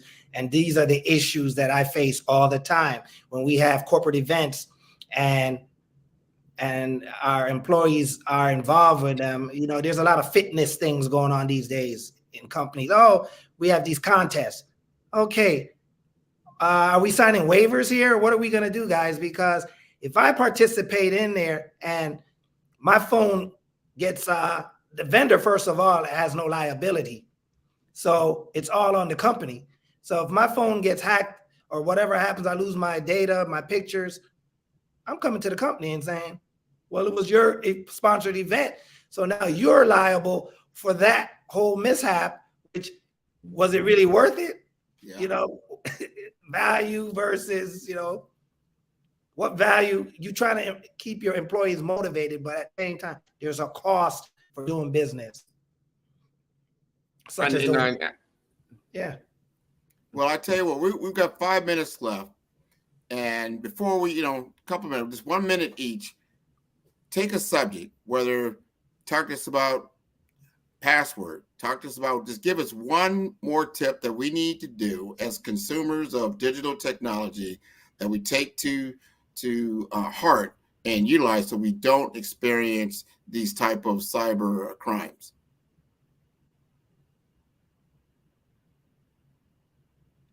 Alexis, you want to start? No, go ahead. I think I lost you there, Grant. What was that? A little? No, just we have a couple minutes left. And I just want to state, if you have one tip you'd like to give us around like password protection or something along those lines, so we do not get hacked by cyber criminals. You want me to start first? The one tip that I would say is always question everything you see, even if it's something that's visually in front of your eyes, right? So I always believe in the trust and verify model. That would be the one tip. Question everything that you're seeing, even when you think it is true, validate it and make sure it is in fact true. I like that. Go, Dean. I would say password. People need to get real with their password, and the number of characters need to be at least 12 to 15. And they don't need to be catchphrases like Debbie goes Dallas or go Miami Dolphins or go Bama. They need to be really thinking about the passwords that they're creating, and they need to make sure that they have the upper lower casing and characters and all those things. And that's the only way they're going to keep themselves safe and not have the same password throughout all their applications and banking and everything. So that's the one tip I would share today. Excellent. Excellent. And Dr. Alexis, they need to contact you. What would be the best way? My biggest contact, you could always find me on LinkedIn, Dr. Alexis Pedro Weeks. Cybermind Research is our organization. We're always out there trying to educate individuals about cybersecurity, working with new practitioners trying to get in the field. So excellent. Excellent. Each one and teach Mr. one. Dean Morgan. Yes, sir. They can find me on LinkedIn as well under Dean Morgan. Very simple. That's it. That's it. This has been wonderful, gentlemen. I think we've got a great deal of information from both of you. Genius is common, and I'll see you on the other side. Awesome. Thank you, sir. You're welcome. Man, that was great information. You know, the Black Business Expo's mission is to raise funds for high school seniors going to college or K through 12 entrepreneurs. This expo is a fundraiser for students. You may go to www.blackbusinessexpousa.com to donate to the scholarship fund or use the Cash app that's on the screen below at $BBXUSA. Our goal is to give laptops and up to $5,000 to 10 students. Students can register online at www.blackbusinessexpousa.com. Every dollar counts. So we want to remind you to donate to the scholarship fund. We want to thank our Black Business Expo USA sponsors for August 2023. NC100, Moody Capital Partners, Suede Soul, Lotus Rocher Coaching and Training, Carolina, Virginia Minority Supplier Development Council, Step Management, BHS and Associates, Margie McLean Foundation Incorporated, Genius is Common, Earth Essentials, Milani Shani Global, Executive Women's Success Institute, The Quality Coaching Company, Superwoman Business Services, Creative Force Studios, Lee Entertainment, Artistic App Design, Black Business Expo USA, Genius is Common, and I'll see you on the other side. Attention all entrepreneurs and companies. Are you looking for reliable and efficient virtual assistants and back office support to help you manage your business tasks? Look no further than Superwoman Business Services. Our team of virtual assistants provides a full range of administrative support services, including operations management, social media marketing, and much more. We also offer website design services to help you create a professional online presence that reflects your unique brand. In addition to administrative support and website design, we offer business development and structuring services to help you grow your business and achieve your goals. We'll work closely with you to identify areas of improvement and develop a customized plan to help you reach your full potential. At Superwoman Business Services, we understand that running a business can be overwhelming and time-consuming. That's why we're here to help you fly high and achieve success. Our virtual assistants are highly skilled, experienced, and dedicated to providing you with the support you need to thrive. Come fly with us and take your business to new heights. Let us help you become the superhero entrepreneur you are meant to be.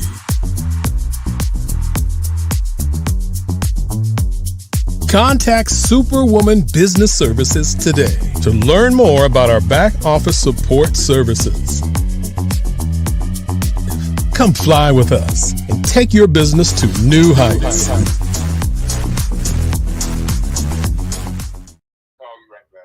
Okay.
Dr. Eric Kelly III and a host of phenomenal speakers from all around the globe for this 7-day virtual event that you don't want to miss. The mission of the Black Business Expo is to raise scholarship money from kids all the way from high school all the way from college. The Black Business Olympics is one of the largest Black business showcases in the world. It is an opportunity for businesses and companies to showcase their businesses globally. We are going to be giving away laptops up to $5,000 away to students. Again, I'm Olivia Appleberry, the founder of 2 Cents Finance and one of the speakers for the expo. I am so excited to see you there. For more info, go to www.blackbusinessexpousa.com or call 919-308-9090 and hope to see you there. I am Black business. From the moment I wake until the time I sleep. Yes, I am Black business. I am Black business. Tell me, are you Black business? I am Black business. Do you support Black businesses? Listen, I support Black business because I am Black business. Black Business Expo, one of the largest business showcases in the history of Black business in the world. The world! Sign up today at www.blackbusinessexpousa.com or call 919-308-9090. I am Black business. I am Black business. From the moment I wake until the time I sleep, I am Black business. I am Black business. Are you Black business? I am Black business. Do you support Black businesses? I support Black business because I am Black business. Black Business Expo, one of the largest business showcases in the history of Black America in North Carolina. Join Dr. Eric Kelly III and a host of phenomenal speakers from all around the globe for this 7-day virtual event that you don't want to miss. The mission of the Black Business Expo is to raise scholarship money from kids all the way from high school all the way from college. The Black Business Olympics is one of the largest Black business showcases in the world. It is an opportunity for businesses and companies to showcase their businesses globally. We are going to be giving away laptops up to $5,000 away to students. Again, I'm Olivia Appleberry, the founder of 2 Cents Finance and one of the speakers for the expo. I am so excited to see you there. For more info, go to www.blackbusinessexpousa.com or call 919-308-9090 and hope to see you there. I am Black business. From the moment I wake until the time I sleep. Yes, I am Black business. I am Black business. Tell me, are you Black business? I am Black business. Do you support Black businesses? Listen, I support Black business because I am Black business. Black Business Expo, one of the largest business showcases in the history of Black business in the world.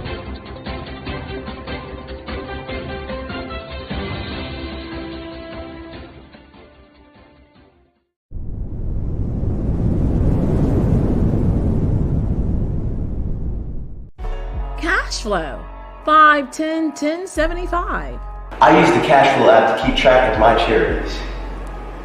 Cash flow 5, 10, 10, 75 helps you manage expenses, helps keep track of charitable giving, helps you save your money.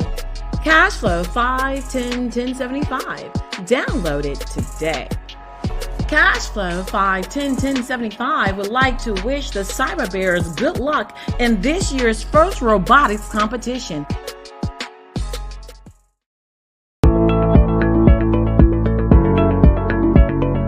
Prepare for what's coming and dominate in economic winter. Stand strong and thrive by showcasing your great products and services globally through the Black Business Network and Black Business Olympics. The Black Business Network has showcased over 2,000 companies with over $7 billion in sales each year. Over 10 million attendees have viewed the rebroadcast each month.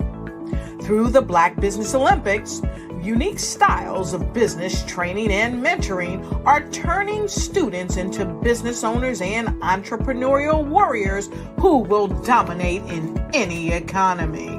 Gain the ultimate advantage of the Black Business Olympics, 7 days of unbelievable topics and speakers speaking around the globe. Donate your time and experience to provide expertise and scholarships to students worldwide and change the world. Now, more than ever, new insights, tools, strategies, and capabilities are needed. This is your chance for a major presentation to the world. Fill out the form and join the more than 2,000 speakers who have presented to over 200 countries. Join the Black Business Network streaming live into the Metaverse, STEM City, Black Multiverse Enterprises, Hulu, Amazon, YouTube, iHeartRadio, Apple, Facebook, LinkedIn, Pod TV, IBM TV, Spotify, and Google Podcasts. Sign up today. Spaces are limited, and we will see you there.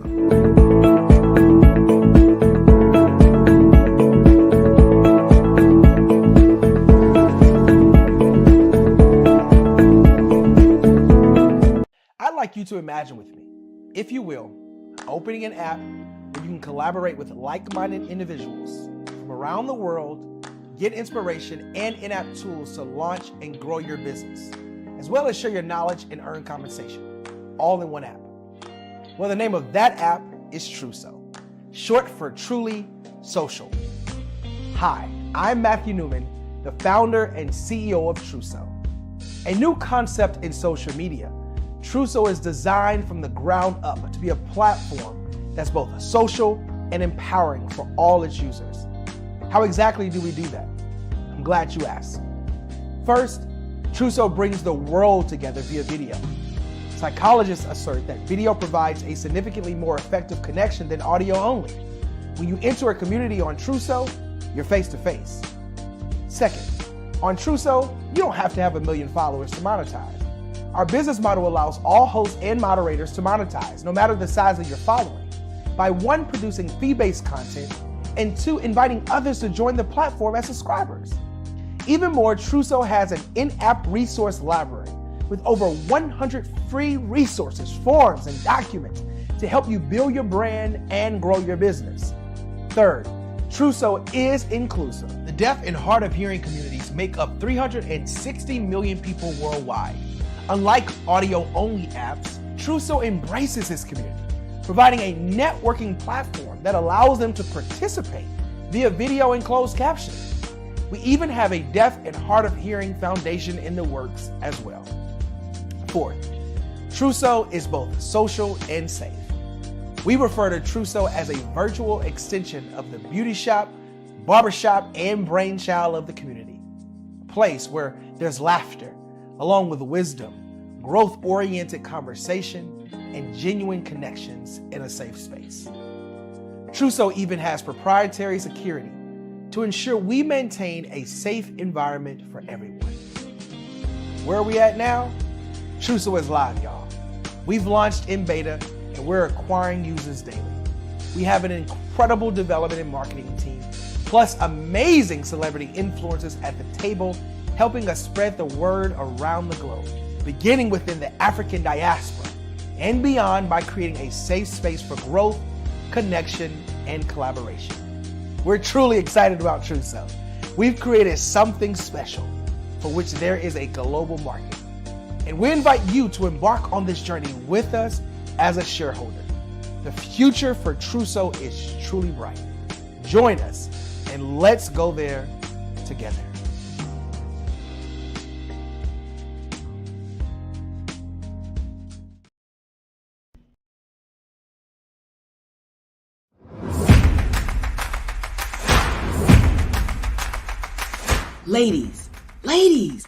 Ladies, if you're a person who continually pours out, you won't want to miss this upcoming event. October 13, 14, and 15 at the Holiday Inn & Suites in Ocean City, Maryland, where we have a power-packed lineup of ladies who are going to pour into you. If you need to increase your impact, your influence, and your income, this is the event for you. Don't miss the power of sisterhood. These ladies coming from around the world to network and connect with you. Don't miss it. How do you get the information? Glad you asked. Go to barbarahsmith.com and click the link. All the details there. Don't miss Sisters Inspire Sisters to Advance, October 13, 14, 15 at the beautiful Holiday Inn & Suites in Ocean City, Maryland. What you know and I know together can change the world. I want to see you there. Hey guys, my name is Caden. I'm the CEO of Caden Teaches, and my genius is teaching kids about financial literacy. Throughout my financial products, such as my financial flashcards, my activity book, and my newest project, my financial bus, which I bought. And on the bus, it has a mock bank where kids will learn how to deposit and withdraw money, a mock grocery store where kids will be able to learn how to have a family budget, and a mock stock exchange where kids will even be able to learn how to invest in stocks. Now, I decided to start teaching kids about financial literacy because I find that most kids graduate high school without even knowing the basics about financial literacy. And I feel if I were to teach kids about financial literacy, that I would be able to help kids tap into their genius. And I actually learned about financial literacy to my dad because I would go to business meetings with him and I would always see that they were talking about financial literacy. And at that point, I didn't understand what financial literacy was. So I took it upon myself to learn about financial literacy and teach it to kids in a way that they could understand. But I want you guys to help me help kids tap into their genius by going to my website, cadenteaches.com, and you can sew into me in my financial bus by going to my GoFundMe link. And remember, if Caden can, you can too, because genius is common.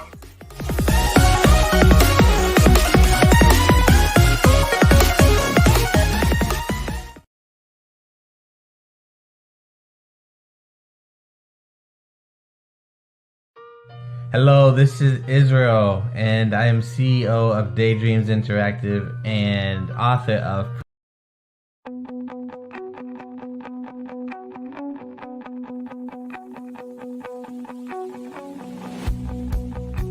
I am Black Business.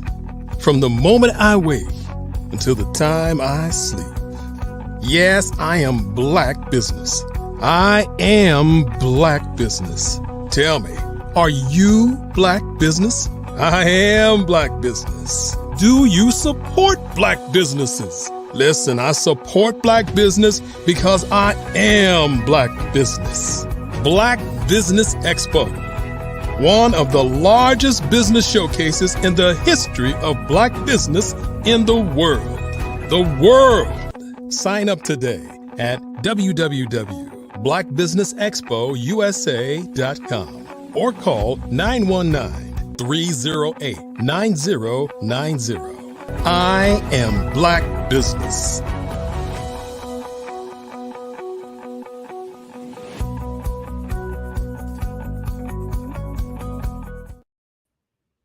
Hello, everyone. Good evening, business owners, entrepreneurs, thought leaders, and corporations.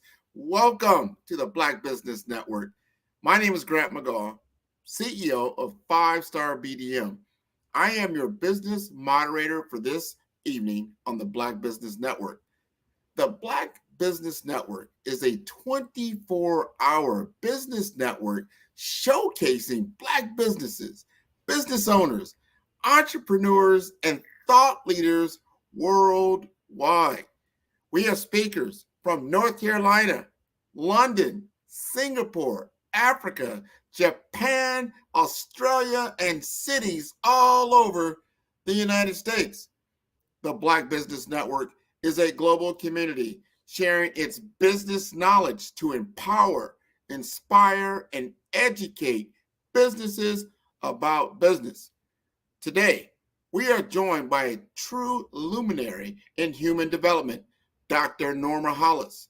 For over 3 decades, Dr. Hollis has dwelled deep into the essence of authenticity, crafting programs that nurture self-awareness and expand consciousness. Through personal, professional, and lifestyle lenses, she redefines life, leadership, and business. A trailblazer, Dr. Norma was the first Black woman to pioneer a speaker bureau dedicated to Black voices. Today, she leverages that legacy to coach leaders on the profound power of authenticity in their personal spheres, family, and workplaces. With Dr. Hollis, the journey is about embracing our authentic selves and letting that genuine voice resonate. So let's dive into the depths of authentic living with Dr. Norma Hollis. Hello, Grant McNair. I just love that bio you just read. I want a copy of that. Who wrote that? I didn't write that. I didn't write it. Somebody rewrote what I wrote. I like it. Well, I'm glad I love that you liked it. It's beautiful. Love what you do. I'm going to get out of your way. Genius is coming, and I'll see you on the other side. Well, hello, you young people that are here today. I know today's program is geared towards those that are a lot younger than me. And you can consider me your godmother of authenticity, because I have learned a lot about what it means to be authentic in my journey. And I'm going to say some things to you that will be hopefully of value to you as you're on your journey in this planet called Earth, and in your spacesuit, if you will, as a Black person, male or female, in your profession as a business leader or corporate leader, and you're listening today at the Black Business Network. So I'm going to take you on a journey through things I suggest you be aware of in your journey through life. And let's start. We're going to go chronological. And I'm assuming that all of you that are here, I know there's some young people, but I'm going to start with pretty much 20, because prior to 20, you're not really making all your own decisions. Your decisions are extremely influenced by your parents, and which is fine. But by the time you get to 20 or so, you are generally out of your parents' house. Maybe you are in college. Maybe you have started your own career in another way. But in any event, you feel that you're grown. You've been waiting to be grown for a long time. And trust me, there are different levels of grown. You've reached the first level of being grown. And in this first level in your 20s, it's really a test of your grit in many ways. Because first of all, you come into your 20s with the values that your parents or your caregivers gave you. So you didn't get a chance to choose what values you were going to live by. You know, we all come born by parents. Most of us grow up with our parents in our parents' home, oftentimes in a single parent home without a male in the family, and sometimes the reverse, with a male and not a female. In any event, we grow up with the values of the people who raised us. Now, when you're in your 20s, you begin to question those values, because you start meeting people outside of your community, people outside of your school environment, people outside of your church environment. And if you are in college, you begin to meet people who have different values than you. I remember when I started college at Michigan State University a few decades ago, there were white students there in the dormitory who had never, ever even seen a Black person. I'm sure that still occurs now, but the comments they said was, oh, you're just like us. Yeah, we just have different values and we were raised in different cultures. So 20s is a time where you're getting exposed to the broadness of what's out there for you. It's also a time when you really have very little, unless you were born with a silver spoon, but you are looking for, you got to buy a car, you have to start your wardrobe, if you have to find a place to live, and that means you're going to need furniture, and you're going to need pots and pans and dishes and all those things that make a home, make a household. And that's when you have the greatest amount of expense and the least amount of money. So the best advice I can give you in your 20s is to be wary of making long-term financial commitments. What's a long-term financial commitment? A house, a child, all the things that require you to put money out month after month, year after year, decade after decade. So I'm not saying don't do it, because if you start out with a great job and a great plan and everything like that, it makes sense. I can understand now why many parents tell their children to not have any children yourselves until you're 30. Because when you're 20s, you're just so green.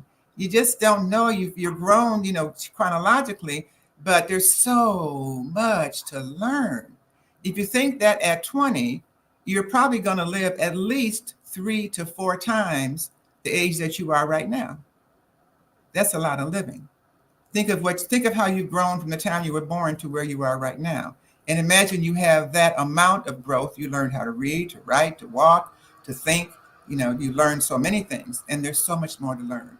So for your most authentic life, now when I say authentic, I'm talking also about joy and abundance and happiness, the things that we all want in life, but we seem to be so elusive and hard to find.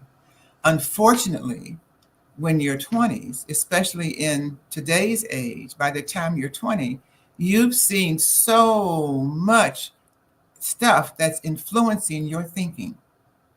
You've seen commercials everywhere telling you to buy this, buy that, do this, do that. You've seen video games that may be violently oriented. You've met people that maybe you didn't get along with. Along the way, you did not probably get anyone help you understand yourself, because there are not many structures on the planet that teach you who you are.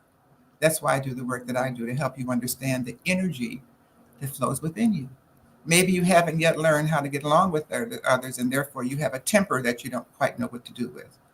These are the times you're learning your emotions, you're learning who you are away from your parents, and you don't have your parents there necessarily to be the ones that catch you if you fall, or that guide you along the way. Or on the other side of that, you don't want their advice. You want to go out there and try for yourself, and that's okay too. But take the wisdom of your godmother to make your own decisions about how you want to live your 20s. Do you want to live it and end up by 30 having more debt than you can handle? Or do you want to have the freedom? Now, as I train people all over the world, one of the things that's universal in what everyone tells me is that they want more freedom. They want more freedom. The more you get in debt, the more you get obligated, the less freedom frequently that you have. So just keep that in mind for those of you that are in your 20s, or those of you whose children are in your 20s, or whose friends or cousins are in your 20s. That's a struggle. That's one of the hardest decades to get through, because there is so much that you need and so little that you know and so little that you have so far. Not that life's about having things, but certain things you need to have. You gotta have a place to live. You need a bed to sleep in. You need a car to drive. All those are essentials. And that's generally the age that you're acquiring those things. So use your money wisely and assess who you are. Some people are made for 9 to 5 and some people are not. Entrepreneurs usually are not suited for a regular 9 to 5 job. They'd rather be out there and learning and experiencing life. And it's hard to do that in 9 to 5. In 9 to 5 job, what you're experiencing is the drive to work every day, being around people that you just might not get along with because your values might be too much separated. and the financial challenges. So use your 20s wisely. Now let's go to the 30s. The 30s is a time when you've pretty much figured out who you are to a certain extent, to the degree that you can with the knowledge that you have. You're really clear that it takes money to survive, and you're probably pretty much on a money quest. You're trying to figure out how to make the most amount of money with the least amount of work, or the most amount of money in the wisest way, or the most amount of money the easiest way, or the most amount of money any other way. But you want to amass money. You've heard people say and talk about money regularly all your life, and a lot in your 20s, and you know how important it is. What you may not know, though, is that money is not everything. While money has a value and is important, you need it to get through life. When you make money your goal, you miss out on a whole lot of things that are very, very important to your authenticity. My experience is that the people who are happiest are the ones that actually find their authenticity and live their life being authentic. So 30s is a really good time to really explore more about who you are. You've gotten past your parents' house. You've gotten past your 20s to experience those things that I talked about earlier. And now you're faced with, so what direction is my life really going to go? What values do I really I really believe in? What values do I want to follow during my life? The people that you are around, knowingly or unknowingly, are living by a certain set of values. What you want to do to create the most authentic and happiest life is surround yourself with people whose values are similar to yours. If you think about people who are your best friends, it's probably because you have some values that are very much aligned. You believe in, you like, you do the same things. The people who you may have fallen out with along the way are people whose values probably are not like yours, are different than yours, and are not aligned with yours. If you look at our society now, we have a real values conflict. I don't like to talk a lot of politics, but that's an excellent way that you can see a difference in values. I've started watching both Fox News and MSNBC to see the contrast. And it's so interesting. I suggest you might try this, especially now that there's a new topic on the horizon that's just getting started. So looking at what, looking at how that starts, if you look at the same situation and see how two groups with different values interpret it. This is what happens all the time on the planet. And I want you to be more aware of that in your 30s as you begin to pick where you're going and as you get to settle in to who it is you are and who it is you're going to be and where it is you're going. Now, I want you to know that in the scheme of things, in your 30s, you're really practicing hard. You're really practicing for a few decades before you really get it. It takes a while to really get it on this planet because there's so much to learn and we're moving so fast. And you have a challenge that my generation and the generations between us have not had. And that's the challenge of artificial intelligence. That is competing for the jobs that some of you are looking at. And it wasn't an issue with a lot of senior management at one point. You might be saying, hey, no problem, I'm an entrepreneur, or I'm a CEO, or I'm the boss of something or something. But AI is coming for that too. They started out with the more essential jobs, if you will, that don't require a lot of thinking, but require a lot of repetition. But now they're going to some of the thinking jobs and the more executive jobs. So you want to also know, what are you good at? What are your gifts and talents? What are your skills? You want to maximize your gifts and talents. The happiest people I've met in life are the people who use their gifts and talents to do what they're doing in the world, whether it's your entrepreneurial role or whether it's a workplace role, whatever. The issue is be aligned with your gifts and talents. Now, my generation talked about you don't make money from your gifts. Well, I beg to differ. Your gifts were given to you by the creator that got you here for you to survive and to use those gifts to help others, help yourself and to help others. So keep that in mind. Use your gifts. They're there for you in order for you to use them. Now, What I've learned along the way is that from a spiritual perspective, if you haven't made that spiritual connection yet, by the time you're 35, you might kind of miss it. So if you're feeling that calling, something coming inside of you, kind of knocking and wanting to get out, keep in mind that you need to explore that. That's your spirit speaking to you about your purpose, making sure you don't get too out of alignment with the reason why you're on the planet. Obviously, I have the belief that all of us are here on the planet to do something. And what you're beginning to do in your 30s is you're beginning to create the thread of your life, the theme of your life. People's lives have themes that show up over and over again. But when you're in your life, you don't always see it. So it's always good to take time and step back and just look at how your life is progressing, the decisions that you're making, how those decisions are working for you or not working for you, and modify as needed.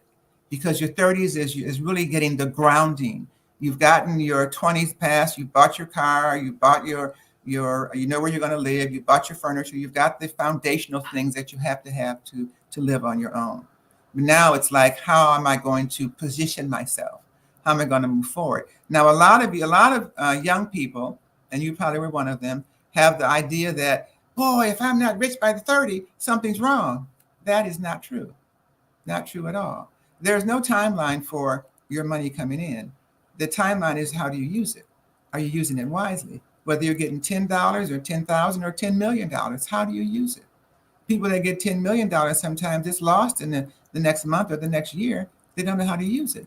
For people that have the 10 that use it wisely, they turn it into 10 million. It takes time. Everything on the planet takes time. And you have to have the patience to allow the time to unfold. But as the time unfolds, what are you doing with that time? How are you nurturing and feeding into what it is you're here to do? That's your job at 30s, to begin to identify that and what that is and the direction the path that your life is going to take. Now let's go to your 40s. By the time you're in your 40s, you've had a good decade or two of work experience. You're a little more clear on what life's about. You may not understand it exactly because it can be very confusing, because there's confusing messages coming all the time. They say this, they say one time, something else the next time. Your mother says one thing, your boss says something else. One friend says something, the other friend says something else. You get all these different opinions that are coming into you and trying to feed you. That's when it's really clear to know who you are.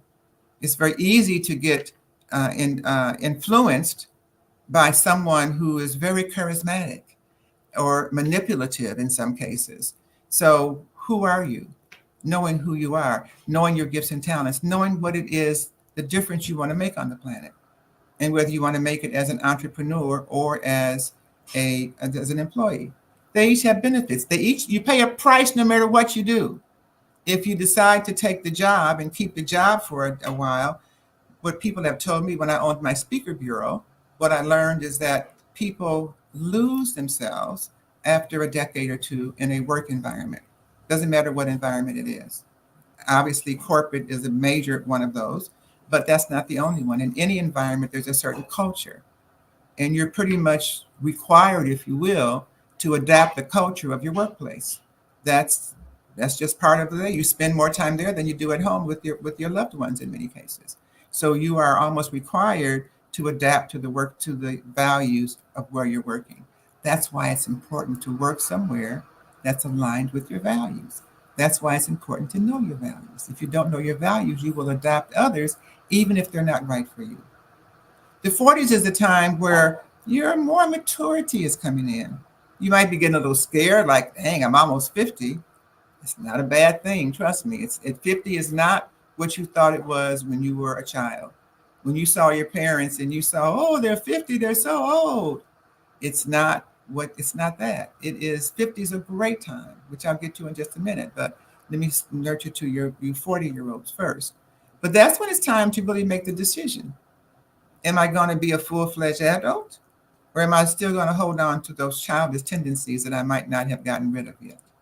How can I be a better adult? How can I be a better person? How can I begin to leverage the things that I've done, the things that I've learned, to continue to build, to continue to grow, to learn more, to prepare myself? Because at 40s, you're still kind of practicing. You really haven't graduated yet to, now you're an adult and a full adult, but there's a certain graduation point, there's a certain line that you cross when you get old enough to really care more about the contribution than you do about other people, to care more about the legacy you're going to leave than you're caring about your ego. Your ego rules a lot when you're younger. Your ego and your hormones are a lot of the rulers when you're young. So part of your challenge when you're young and what have you is to be, how do you control these? How do you control your ego? How do you manage it? How do you manage your hormones? Those are both very, very important for happy, successful maturity. That's where you want to get. My goal is to get you, help you understand what's in front of you, what's before you, so that you can be as best prepared for it. By 40s also is when your children are beginning to empty nest, or maybe have already empty nested. So you are letting go of the strings of that bond, that gold bond that you had to have with every child that you had. You had to know where they are every moment. And that is very demanding as your responsibility as a parent. You can begin to cut those ties and let the children go on their own. You're still available for them. But it doesn't mean that that tie, that gold bond, is quite as strong as it might have been in the past. You're also realizing again that, wow, I've been in the workforce for 10, 20 years. Have I put money aside? Have I planned for my retirement? Have I looked at my body? Have I taken care of my body? I want to do at least 40 more years, right? What's happening with me physically? What's my net wellness? I'm referring a lot to the boxes that you see behind me, which I call dimensions, without dealing with them individually. And I would do that kind of if I have time at the end, but I want to take you through 60 or 70 first. So you can kind of have a sense of what you're preparing for. When you know what's coming forward, you know more about what to do right now. It's hard to tell what's going forward because you're still young. And it's hard to predict the future because you haven't lived enough to predict it a further away. The more you live, the more you can predict, because the more you've seen, then the more you've learned. That's why I'm your godmother, because I've lived enough years to do that. And I'm delighted to be able to share with you the things that I've learned. So now let's go to 50. By 50, you've been in the workforce a few years. By 50, you're a little more sure of who you are. By 50, your hormones are not as demanding as they're not gone, trust me, but they're not as demanding as they were when you were younger. When you reach 50, you know a little bit more about who you are, hopefully, and you've accepted those things about you that may not be perfect. When you're younger, everybody thinks that's supposed to be perfect. Ain't no such thing as perfection. There's nobody who's perfect, no matter what. We all have gaps. We all have things that we can't do well. So that's why it's important to have people around you who know you and who fill the gaps that you can't fill.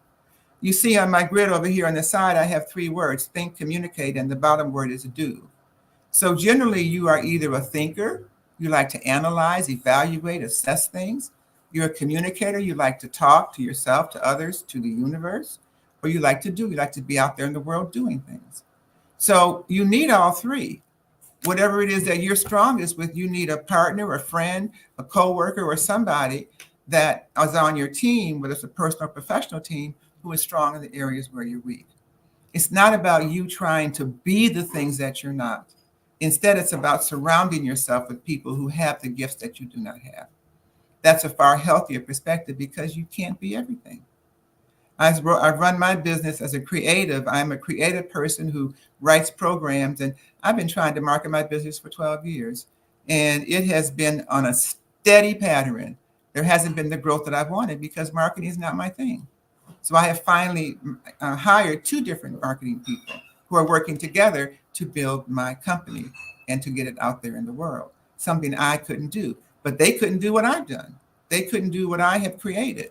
The older you get, the more you realize how many people, how many specialties there are in the world, and how you really only have 1, maybe 2, but there's hundreds of them out there.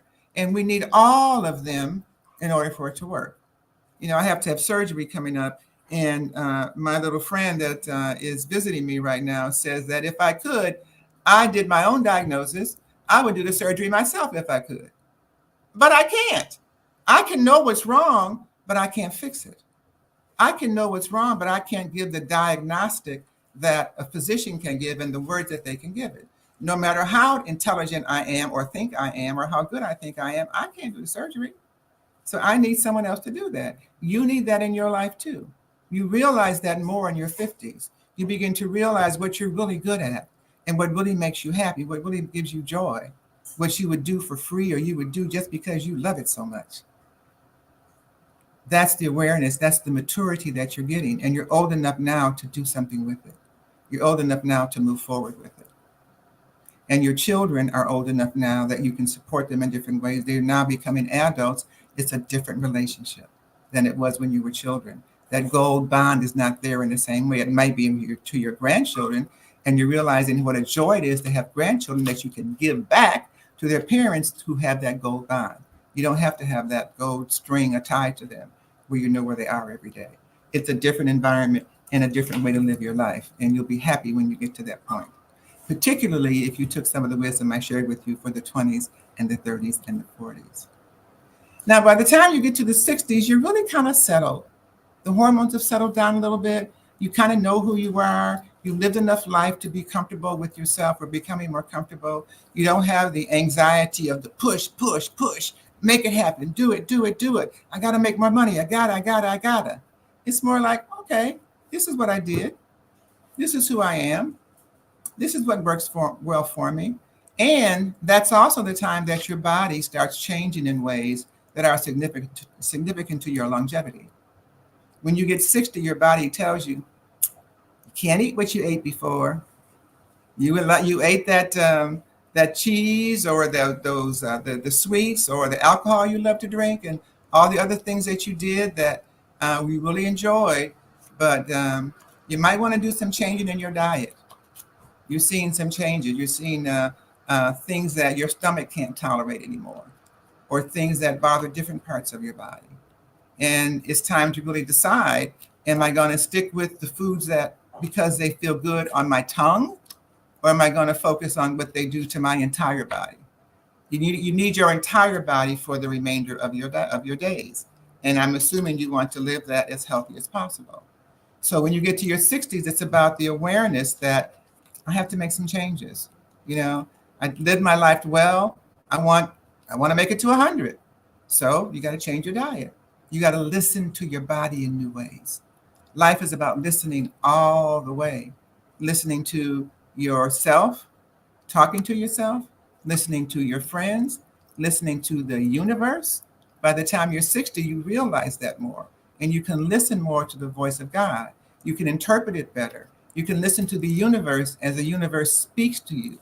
It speaks to you from the very beginning, but you don't always realize that you get a little bit older, and you realize where you listened and where you didn't listen, and how you might want to tweak your listening differently.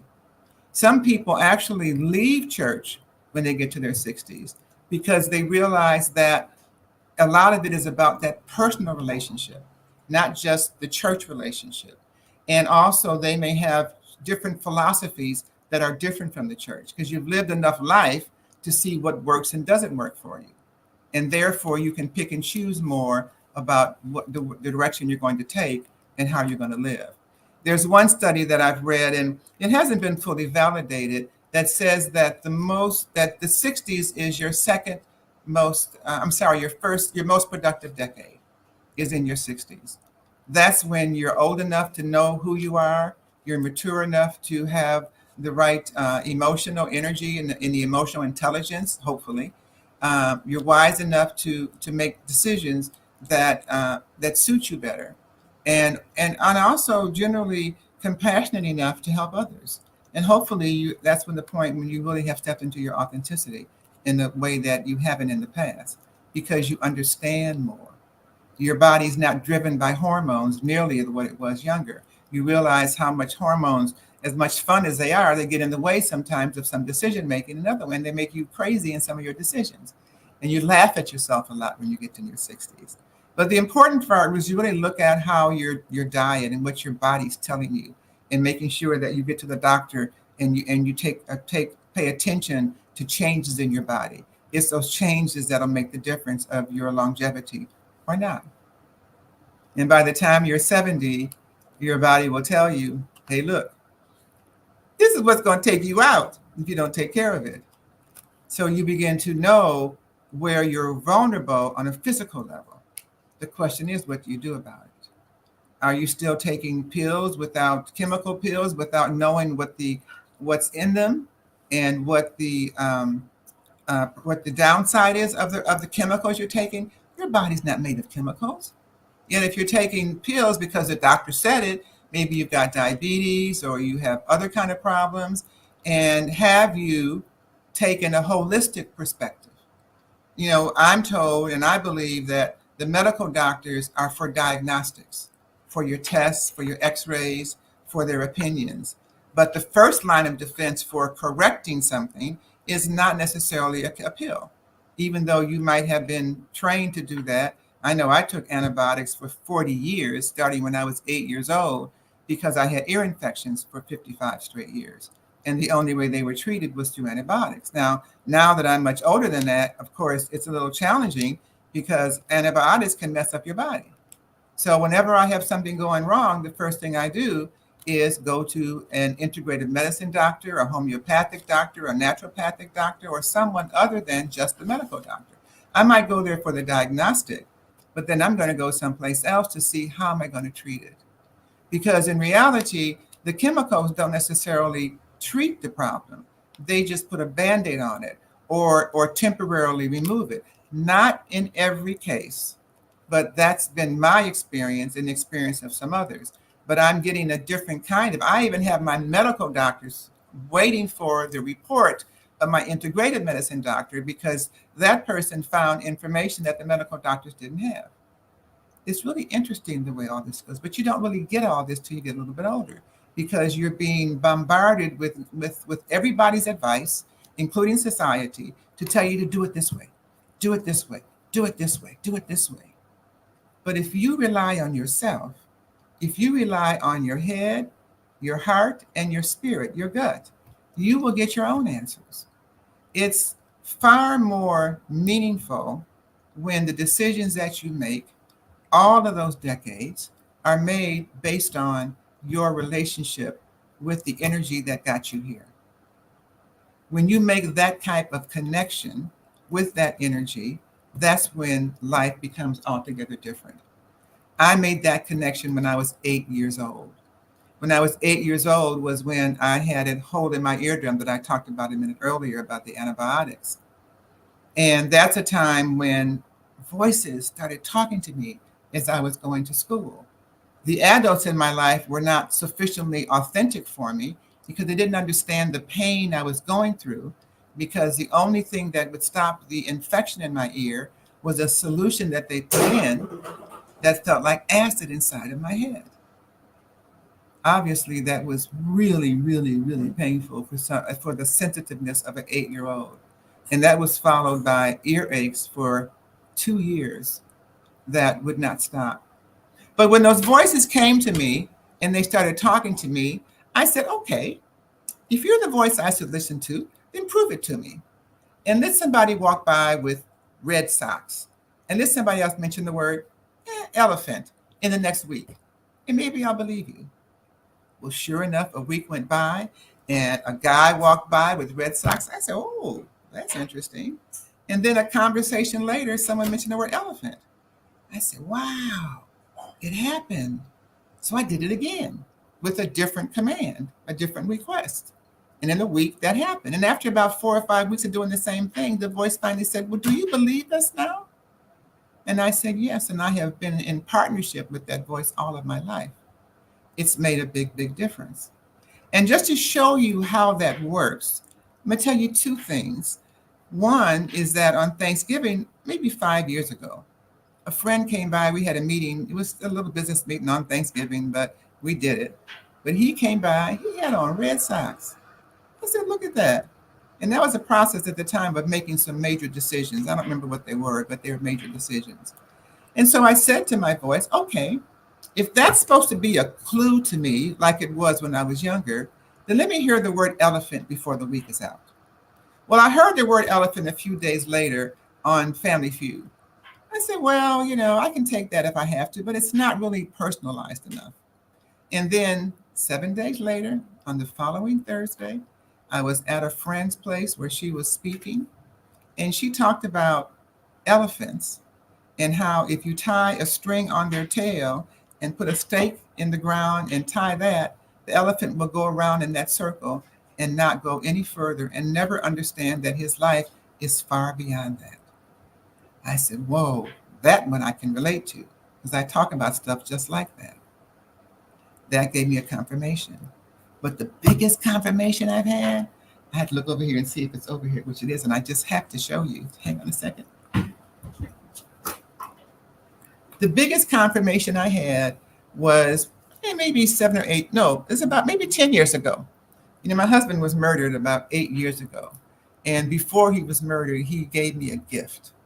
He went, he said, I forgot where he was. I have no recollection of where he was going, but I know he said to me, I just had to buy this. I don't know why, Norma, but here, this is for you. Now, mind you, orange is my branding color. If ever you see me speak, I'm going to be wearing orange. And he found for me an orange elephant with red socks. Okay? Oops. And that's what I asked my voice. Let me put it over here. We go. Red socks. A red elephant, an orange elephant, my brand, with red socks. Now, is that a coincidence or what? Or is that just that relationship showing me that it's been there all the time, directing and guiding me and making my life and helping my life unfold? And so, as your godmother, let me tell you that I hope that you will do the same in terms of making that connection that will guide you for the rest of your life. If I can get this kind of connection decades later, so can you. I'm just a representative of what can happen when you really choose to be authentic. So take my word for it. There is nothing more effective from you than stepping into your authenticity. It brings all kind of goodies, golden goodies that will last you a lifetime. So I wish you the best. I invite you to reach out to me. You can find me on LinkedIn at Norma T. Hollis. I look forward to hearing from you. And give me your comments about today. And I have a number of programs that I'd be happy to invite you with. Just write this one down, Gift from Norma. Gift from Norma. Every Tuesday, it's a free class that one of my speakers or someone else that I've trained or that's been in our community will talk about the dimensions of authenticity to help you know about authenticity in action and being yourself. Gift from Norma. I look forward to meeting some of you. Happy life. Do it well. Do it with authenticity. I will certainly take all of your advice. I love how you step through the different phases of life and just the maturity levels that people are at. I think it definitely helps bring some confidence to people like, oh, you know, where you're at, you don't feel like you're lost or you're behind. You kind of like, you are where you need to be. I think that is wonderful. That's right. Now, did you leave the audience with your contact information, your website, and your email and that type of thing? I'm so busy giving information, I forget to do those things. Yes. Yeah. My website is normahollis.com. You see my name there, normahollis.com. You'll see about my programs and my background, and you'll see a picture of me and my elephant. You'll see all those things. And you can reach out to me at info@normahollis.com. info@normahollis.com. Thanks, Grant. Well, this has been wonderful. Thank you for being on the Black Business Olympics. Genius is coming, and I'll see you on the other side. All right. She is wonderful. Take all of her wisdom to heart. The Black Business Expo's mission is to raise funds for high school seniors going to college or K-12 entrepreneurs. This expo is a fundraiser for students. You may go to www.blackbusinessexpousa.com to donate to the scholarship fund or use the Cash app that's on the screen below and say $PBX USA to give. Our goal is to give laptops and up to $5,000 to 10 students. Students can register online at www.blackbusinessexpousa.com. Every dollar counts, so we want to remind you to donate to the scholarship fund. We want to thank our Black Business Expo USA sponsors for August 2023, NC100, Moody Capital, partners: Suede Soul, Lotus for Shade Coaching and Training, Carolina, Virginia Minority Supplier Development Council, Staff Management, BHS and Associates, Margie McLean Foundation Incorporated, Genius is Common, Earth Essentials, Milani Shani Global, Executive Women's Success Institute, The Quality Coaching Company, Superwoman Business Services, Creative Force Studios, Lee Entertainment, Artistic App Design, Black Business Expo USA. Genius is common, and I'll see you on the other side.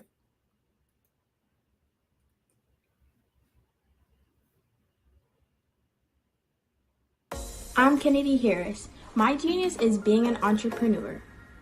I'm the CEO of K-Lock, a company where I develop my very own line of kids supplements. I currently market my multivitamin for kids to help combat weak immunity. During the pandemic, research has shown that having a strong immune system is key to fighting off disease. My vitamins are for kids, but adults can benefit from them as well. I'm adding a proprietary blend to my supplement line. I want to create my own blend so that I have a competitive edge in the marketplace. Staying healthy is important to me so that we live longer and have healthier lives. My website is klockproducts.com. That is K-L-O-C-K. Genius is common.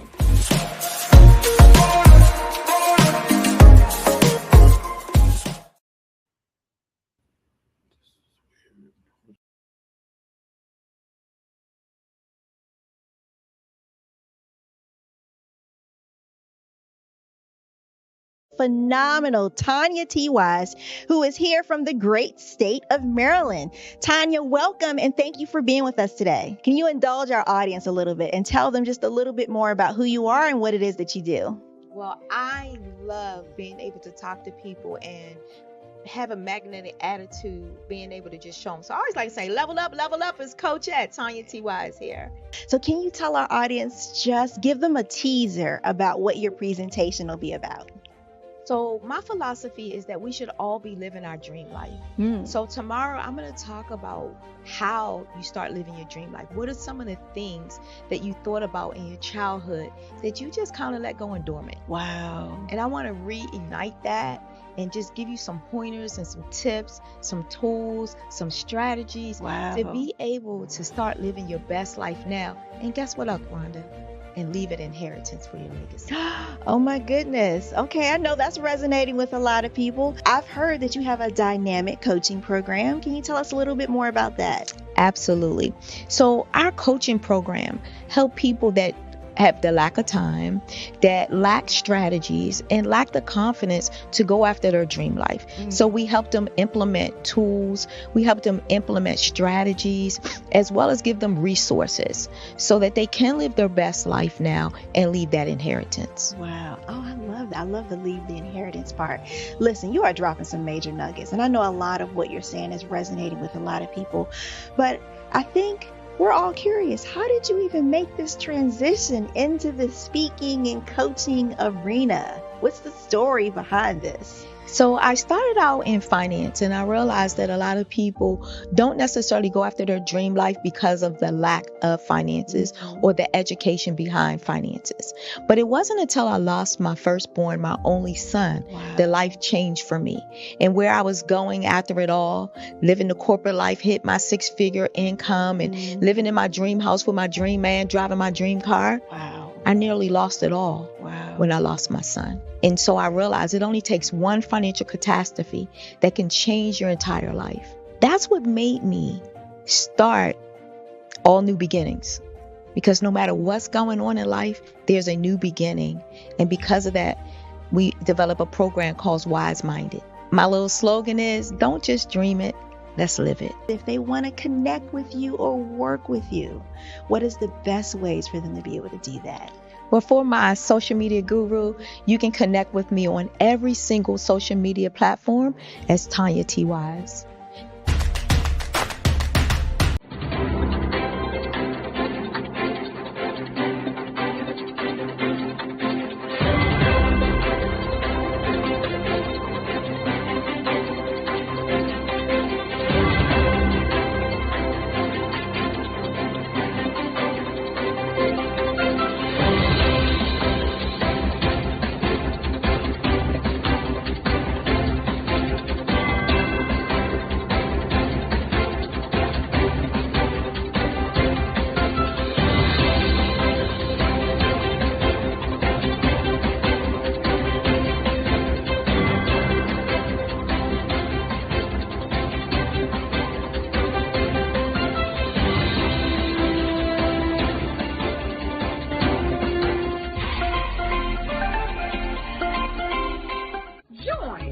Dr. Eric Kelly III and a host of phenomenal speakers from all around the globe for this 7-day virtual event that you don't want to miss.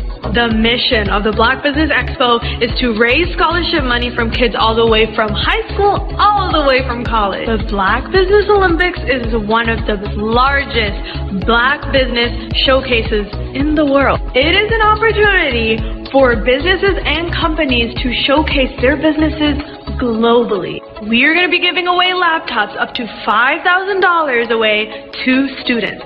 Again, I'm Olivia Appleberry, the founder of 2 Cents Finance and one of the speakers for the expo. I am so excited to see you there. For more info, go to www.blackbusinessexpousa.com or call 919-308-9090 and hope to see you there. I am Black business. From the moment I wake until the time I sleep. Yes, I am Black business. I am Black business. Tell me, are you Black business? I am Black business. Do you support Black businesses? Listen, I support Black business because I am Black business. Black Business Expo, one of the largest business showcases in the history of Black business in the world. The world! Sign up today at www.blackbusinessexpousa.com or call 919-308-9090. I am Black business. I am Black business. From the moment I wake until the time I sleep, I am Black business. I am Black business. Are you Black business? I am Black business. Do you support Black businesses? I support Black business because I am Black business. Black Business Expo, one of the largest business showcases in the history of Black America in North Carolina. Join Dr. Eric Kelly III and a host of phenomenal speakers from all around the globe for this 7-day virtual event that you don't want to miss. The mission of the Black Business Expo is to raise scholarship money from kids all the way from high school, all the way from college. The Black Business Olympics is one of the largest Black business showcases in the world. It is an opportunity for businesses and companies to showcase their businesses globally. We are going to be giving away laptops up to $5,000 away to students. Again, I'm Olivia Appleberry, the founder of 2 Cents Finance and one of the speakers for the expo. I am so excited to see you there. For more info, go to www.blackbusinessexpousa.com or call 919-308-9090 and hope to see you there.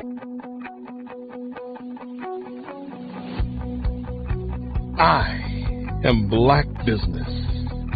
From the moment I wake until the time I sleep. Yes, I am Black business. I am Black business. Tell me, are you Black business? I am Black business. Do you support Black businesses? Listen, I support Black business because I am Black business. Black Business Expo, one of the largest business showcases in the history of Black business in the world.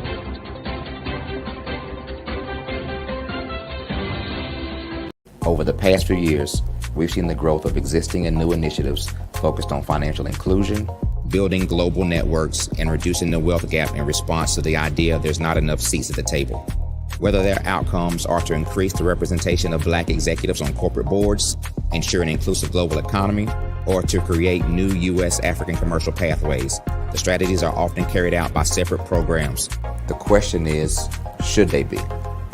With the continent of Africa being home to more than half of the world's fastest growing economies, the youngest workforce, over 400 companies generating more than $1 billion annually, 700 generating more than $500 million annually that are poised for growth, and being the destination of nearly $5 billion in venture capital in 2021.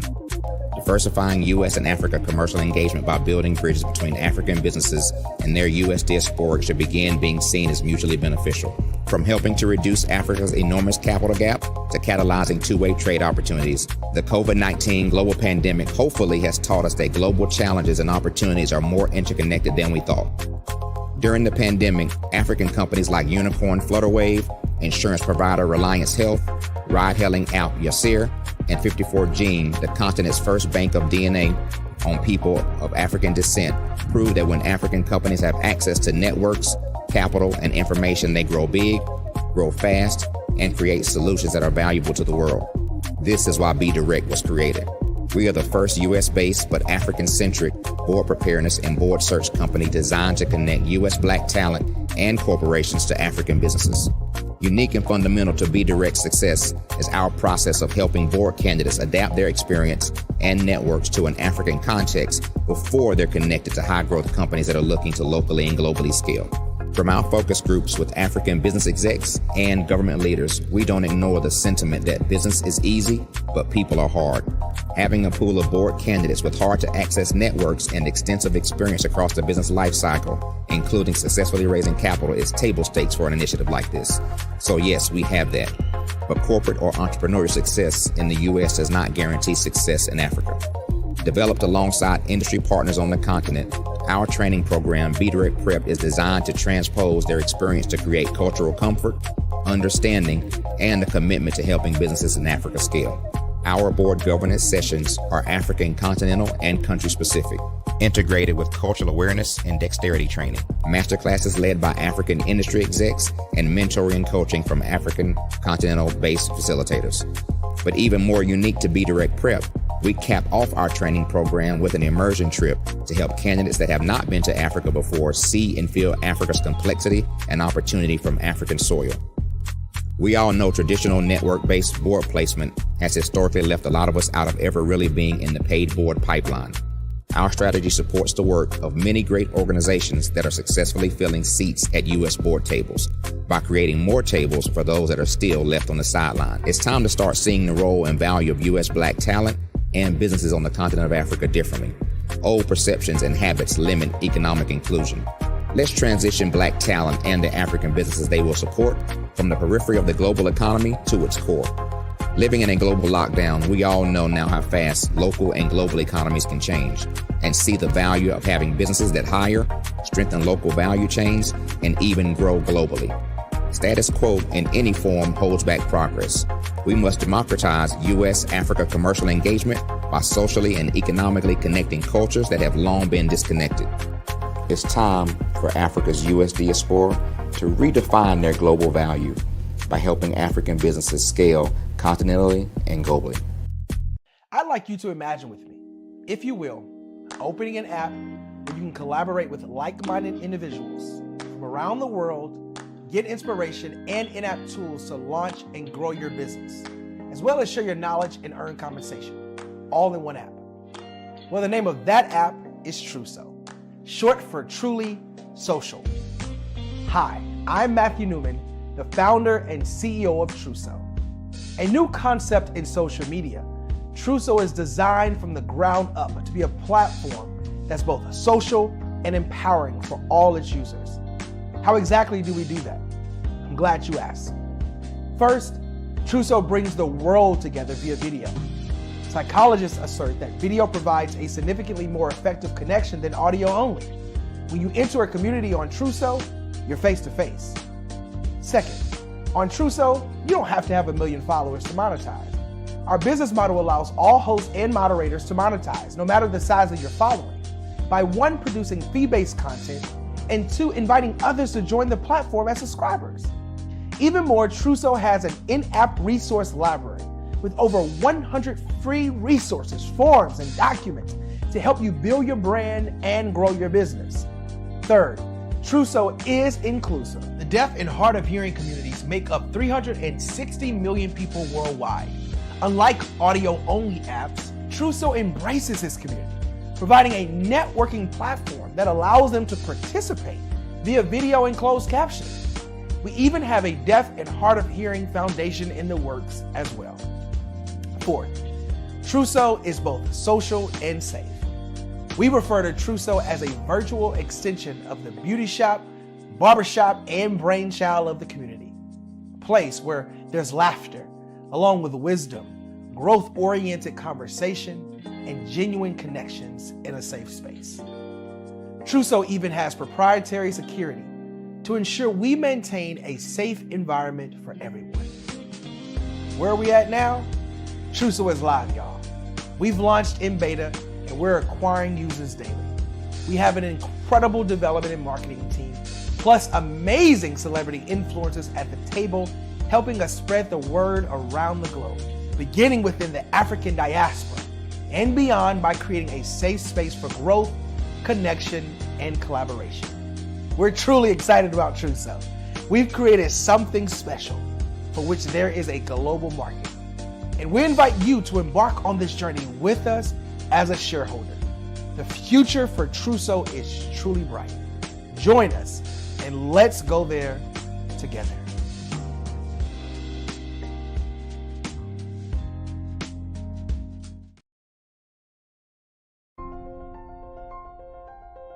What if you could build your own city? A place where every child can find nurturing people to help them achieve their full potential. A place where every adult can access job training support. Where health education is abundant. Where social justice ruled the land. A place without limitations. Welcome. You have arrived at STEM City, USA. It is what every city should be. A safe and trusted community where you find people and resources to help you become everything you are and beyond. STEM City is unlike anything you have ever experienced. It is a digital twin of the world around you, only better. STEM City is about energy and soul renewal. It is more than a digital world. You can almost feel the power of live cultural events, music, and theater. STEM City promises a better future for children with caring mentors and hands-on activities with dedicated tutors to support our youth. STEM City is your passport to a healthy lifestyle with weekly events addressing our community's many issues. STEM City is your financial well-being with helpful information on wealth management, career advancement, job training, and so much more. STEM City is the community you deserve. It is the city where your dreams can come true. STEM City USA, a place in the sky that is accessible to all who reach for the stars.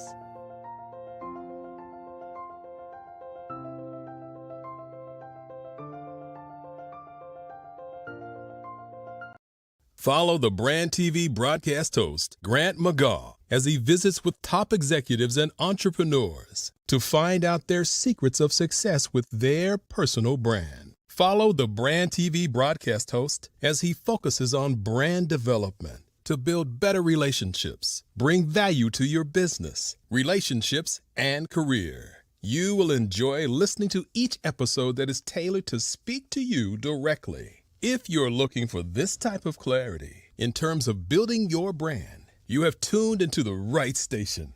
Each episode will help you to shape a conversation in the 5-star BDM network of 20,000 professionals and become a springboard for your corporate engagement and business opportunities. Each guest will frame their story in the areas of personal branding, business development, career development, financial empowerment, and technology innovation.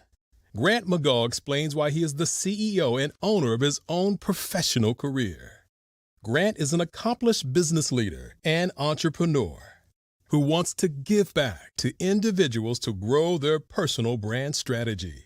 Tune in as he weaves his story about new possibilities, while to you exceed expectations. If you love storytelling, this show will make for fun. The Black Business Expo's mission is to raise funds for high school seniors going to college or K through 12 entrepreneurs. This expo is a fundraiser for students. Please, you may go to www.blackbusinessexpousa.com to donate to the scholarship fund or use the Cash App at $BBXUSA. Our goal is to give laptops and up to $5,000 to 10 students. Students can register online at www.blackbusinessexpousa.com. Every dollar counts. Please donate to the Black Business Expo USA Scholarship Fund.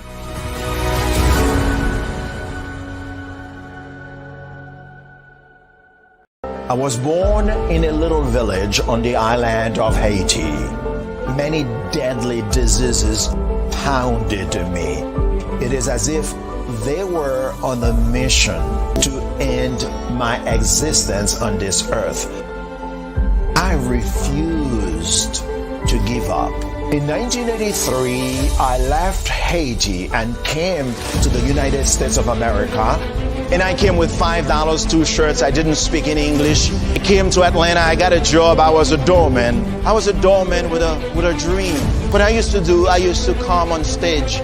I'd rehearse this moment that I'm standing in front of you. That's the power of a dream. Maybe today is the day you begin acting as if you already have it. And then step out with full force. Take a risk. No condition is permanent. Don't let your situation distract you. You are chosen. You are called. You are born for a purpose in this life.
building relationships to get you known, get you connected, and get paid.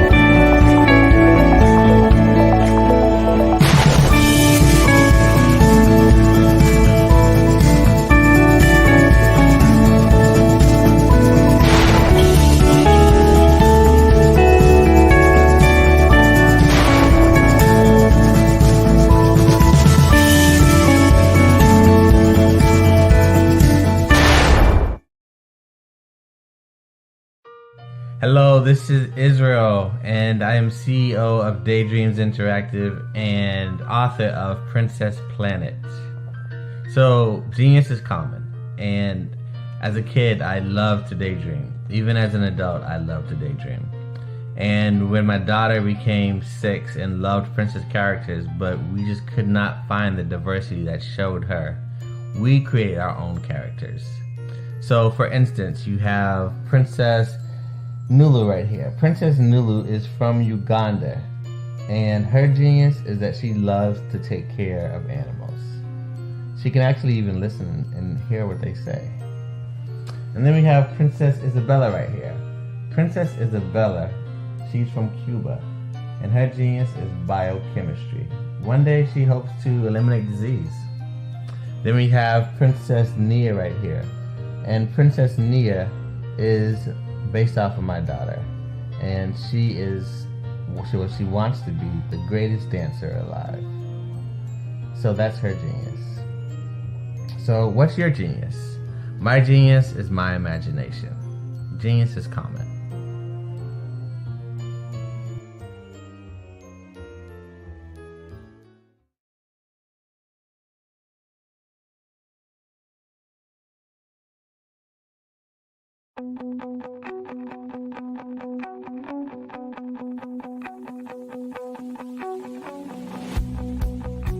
I am Black business. From the moment I wake until the time I sleep. Yes, I am Black business.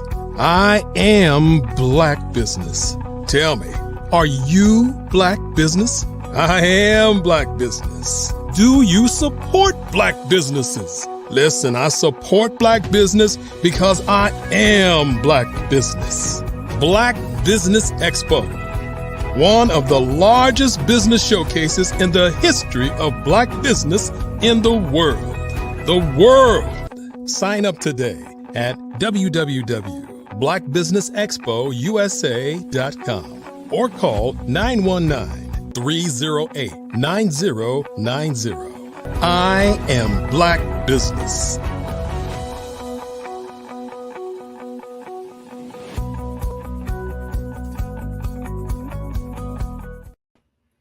Hello, everyone. Good evening. Business owners, entrepreneurs, thought leaders, corporations. Welcome to the Black Business Network. My name is Grant McGaugh, CEO of 5-Star BDM, and I have been and will be your business moderator for this evening on the Black Business Network. The Black Business Network is a 24-hour business network showcasing Black businesses, business owners, entrepreneurs, and thought leaders worldwide. We have speakers from North Carolina, London, Singapore, Australia, Africa, Japan, and cities all over the United States. The Black Business Network is a global community sharing its business knowledge to empower, inspire, and educate businesses about business. And tonight, I will be your speaker. I get the chance to talk to you directly as we end on our 5th day of the Black Business Olympics, which has been wonderful. We've been doing this now almost the entire year. We've only got about 4 or 5, months left. And I want to implore everyone who's listening as to why I am so passionate about the Black Business Olympics. It's about entrepreneurship. It's about ownership. It's about purpose. It's about mission. It's about giving yourself an opportunity to succeed and to actually fulfill your dreams of creating a life of purpose, a life worth living that's fulfilling, that a life worth talking about. They talk about, great stories. This here is a phenomenal story. Here we are in 2023, and we've been through a lot. You think about what we've been through just the beginning of this decade and what we're about to go through as we start to chart toward 2030. We've got tremendous technological advancements that are occurring, that are leveraging and leveling the playing field for businesses. All of them, including yours. You can now amplify your voice. And the reason why you are in business in the first place, the big problem that you solve, utilizing tools that were not available, not even 1 year ago, to make your message more clear, have greater clarity, to have ways of actually cutting through the noise and landing point blank on your target audience. I'm here to help Black entrepreneurs just like you to understand how to utilize these tools, to create business development. I've been in business development for, I'm going to say since 1998. So that's what, 25 years. So I'm bringing to you 25 years of experience. That's probably over 80,000 hours of experience. So when you contract with me just for 1 hour, I'm bringing 80,000 hours of experience around business development in the corporate setting, in the enterprise setting, in the small to mid-sized business setting, and specifically for Black businesses, how to grow and scale. That's what I'm bringing to the table. How much is that worth? My value, probably, if I had to put it to a monetary value, it's a lot. Think about all the created monetary assets I've created over those 25 years, modest millions of dollars. So I wouldn't want to charge anybody anything like that. I am doing this for you right now because it's important. You need to understand what you have at your fingertips. I was just recently at a STEM event. What does STEM stands for? That's science, technology, engineering, and math. That's what STEM is. And some people put STEAM in there. They put an A in there for art. All of these things are on the table these days because we have to engage with science, technology, engineering, art, and math in order to create this next age of creativity and commerce.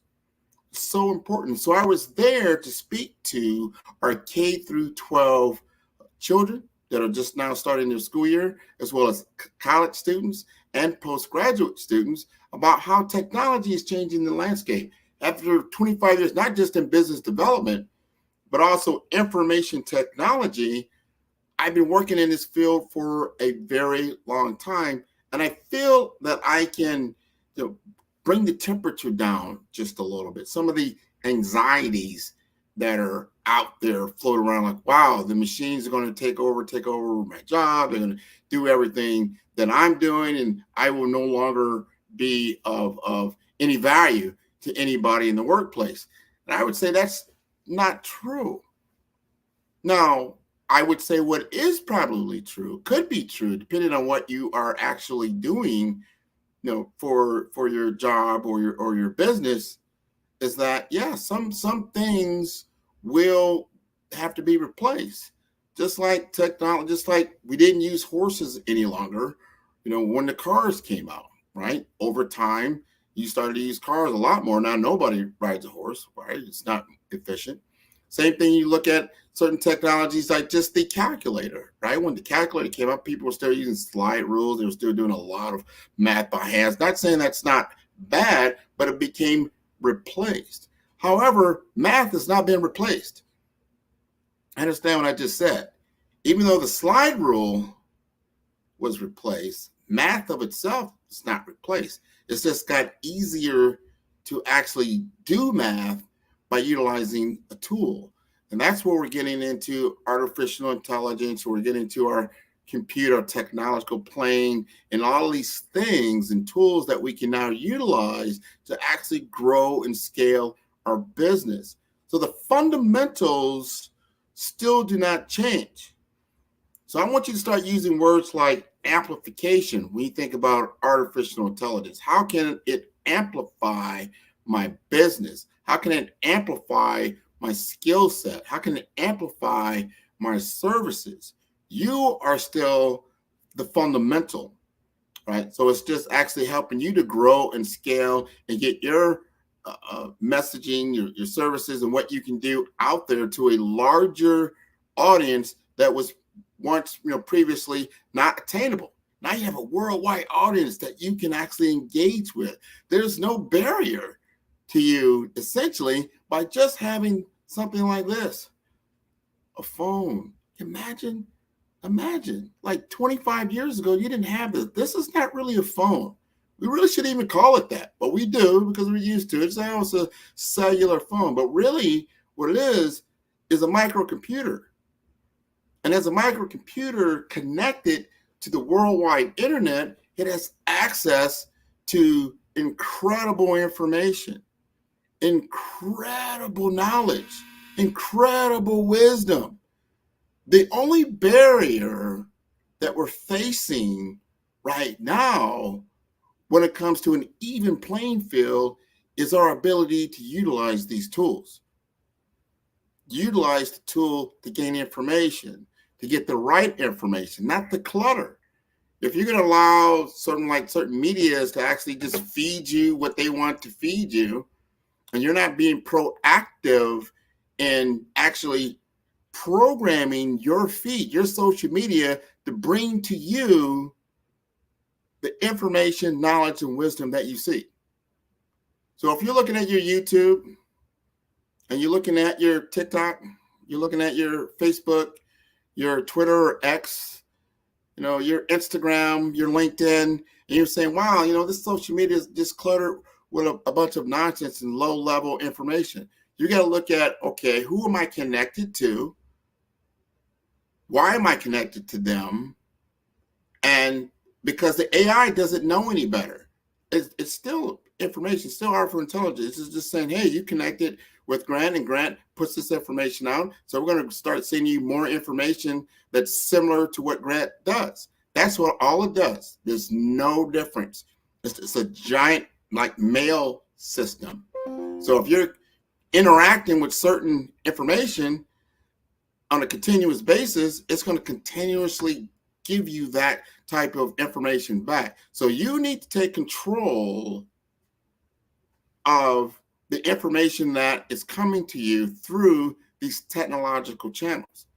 You say, well, how do I do that, Grant? It's kind of out of control. Well, you start disconnecting from certain groups and people and companies that are then bringing you information that is not in accordance to your values.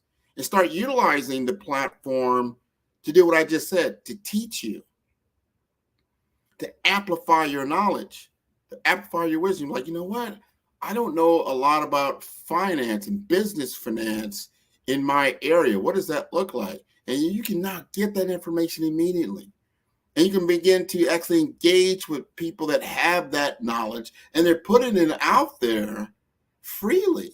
You just have to connect to it. One thing that COVID did for us, because everybody was on lockdown, everybody was in front of some kind of technological device, and people started pouring out their information for free. Normally you pay for this because it's so important. This person has spent a lifetime accumulating this knowledge and this experience, and now they're able to give you that knowledge, right? Normally you pay for that, and it's worth what you would actually pay for. But all that information is still out there. There's so much. So there's probably not any topic, anything that you need for a skill set. I am so impressed now. I couldn't believe it. I remember just, growing up, and you think about, wow, how to change a tire, just for instance. Unless someone taught you how to change a tire, it's going to be very difficult to try to change it just by yourself and try to use trial and error and try to figure it out and become a long, enduring process.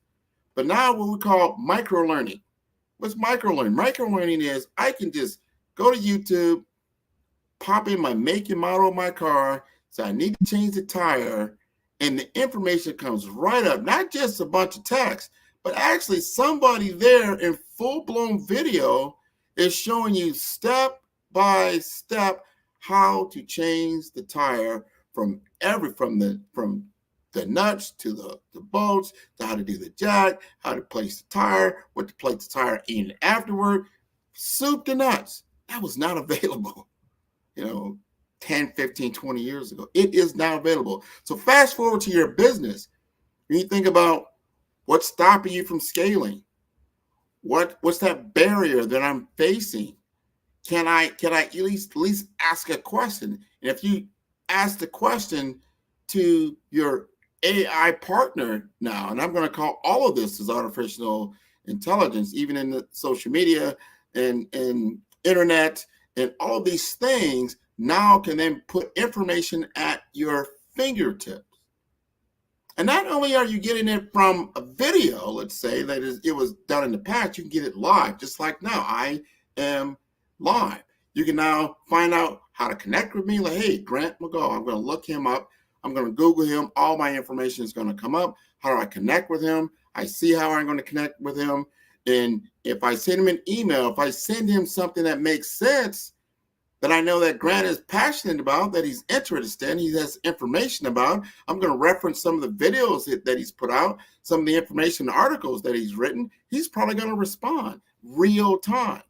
And I'm going to give you good information. I'm going to give you that free consultation. And we're going to have a conversation about it and see where you're at, where you're stuck, and how we now say, okay, this is what you need to do. And then we start looking at the value, like, all right, to engage with me for a brand blueprint strategy is a 4-week engagement. So let's talk about that. Are you ready? That's the whole purpose of the free consultation. Are you truly ready? You may not be, but that's okay. At least you know what it takes to get to where you want to go. And you can make your own decision. You're going to know how much it costs, and you're going to know the result. Because what you're not doing, you're not just getting a deliverable from me. You're getting a transformation from me. Are you ready to transform your life and take it to another level? Are you ready to become? Are you ready to do the work that it takes to become? See, it's very easy to watch someone, let's just say, play basketball, right? You can see them play basketball. You see the greats, the LeBrons, the Michael Jordans, and the like. And you can say, wow, they're doing great work. What you don't see is what it takes to get to that level. And that's what I'm going to ask you. Where do you want to be? What level do you want to operate on? Do you know what it takes to be there? And then I will do a comparison. I do a skills gap analysis with you. So, okay, in order to be this type of entrepreneur, this type of business owner, you're going to need to have these skill sets to operate a multi-million-dollar business, a multi-billion-dollar business, or a multi-thousand. It really depends on the level that you want to operate, but you need to understand what it takes. And then you're going to have that knowledge. Then you have to ask that serious question to yourself. Are you ready to do the work? Are you ready to put in the time? Are you ready to invest in yourself? How valuable is that? I have these conversations a lot. And I talk to entrepreneurs. They say, well, okay, what type of business do you want to build? How do you want to take this business to the level you want to be? So I want it to be $1 million business. That's all right. It's a $1 million business. That's fine. Where are you at now? Well, I'm running around $20, $30, $40, $50,000 in revenue, but I think I can scale it. So, okay, that's fine. What does it take to go from $40,000, $50,000 a year in revenue to $1 million? What does that look like? What is the volume and scale that you're going to need to be at? Do you know how to do all the basics that you're going to need to run a multi-million-dollar business? Do you understand the finance? Do you understand the marketing? Do you understand the particular laws that could be affecting your business and the regulations in your business? How are you going to operate at that particular level? And how are you going to hire the human resources that it's going to take? And it's not just that, what type of infusion of capital that it's going to take. One thing I've learned in working with another client that I work with all the time as a fractional business development manager with Cornerstone Capital is I get to talk to businesses all over the U.S. Most of them are small, medium-sized businesses, mom and pops. They've been in business for maybe some of them a couple of years, some of them for a very long time.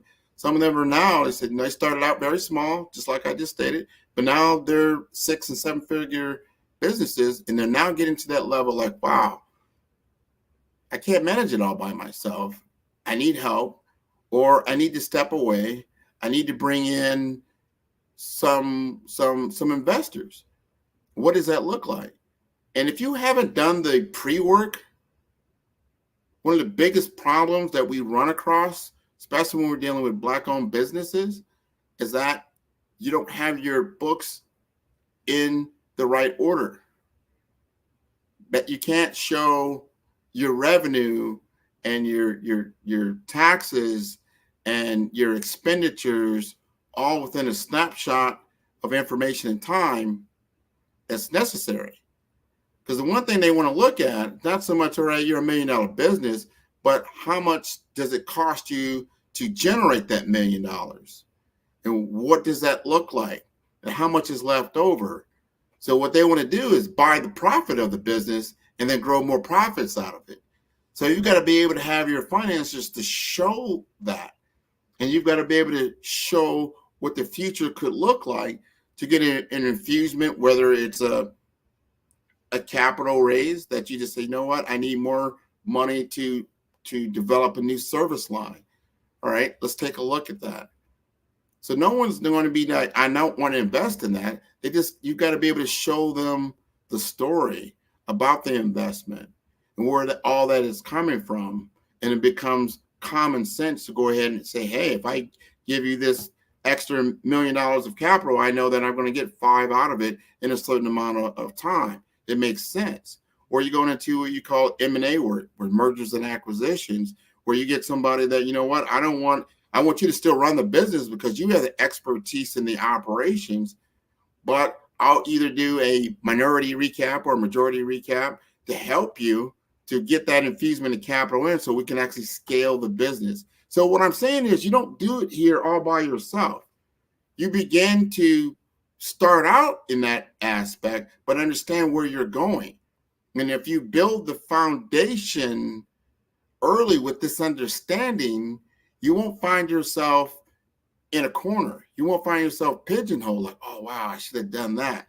I didn't do that. I didn't understand that. Oh my God, my intellectual property, man, I didn't protect that.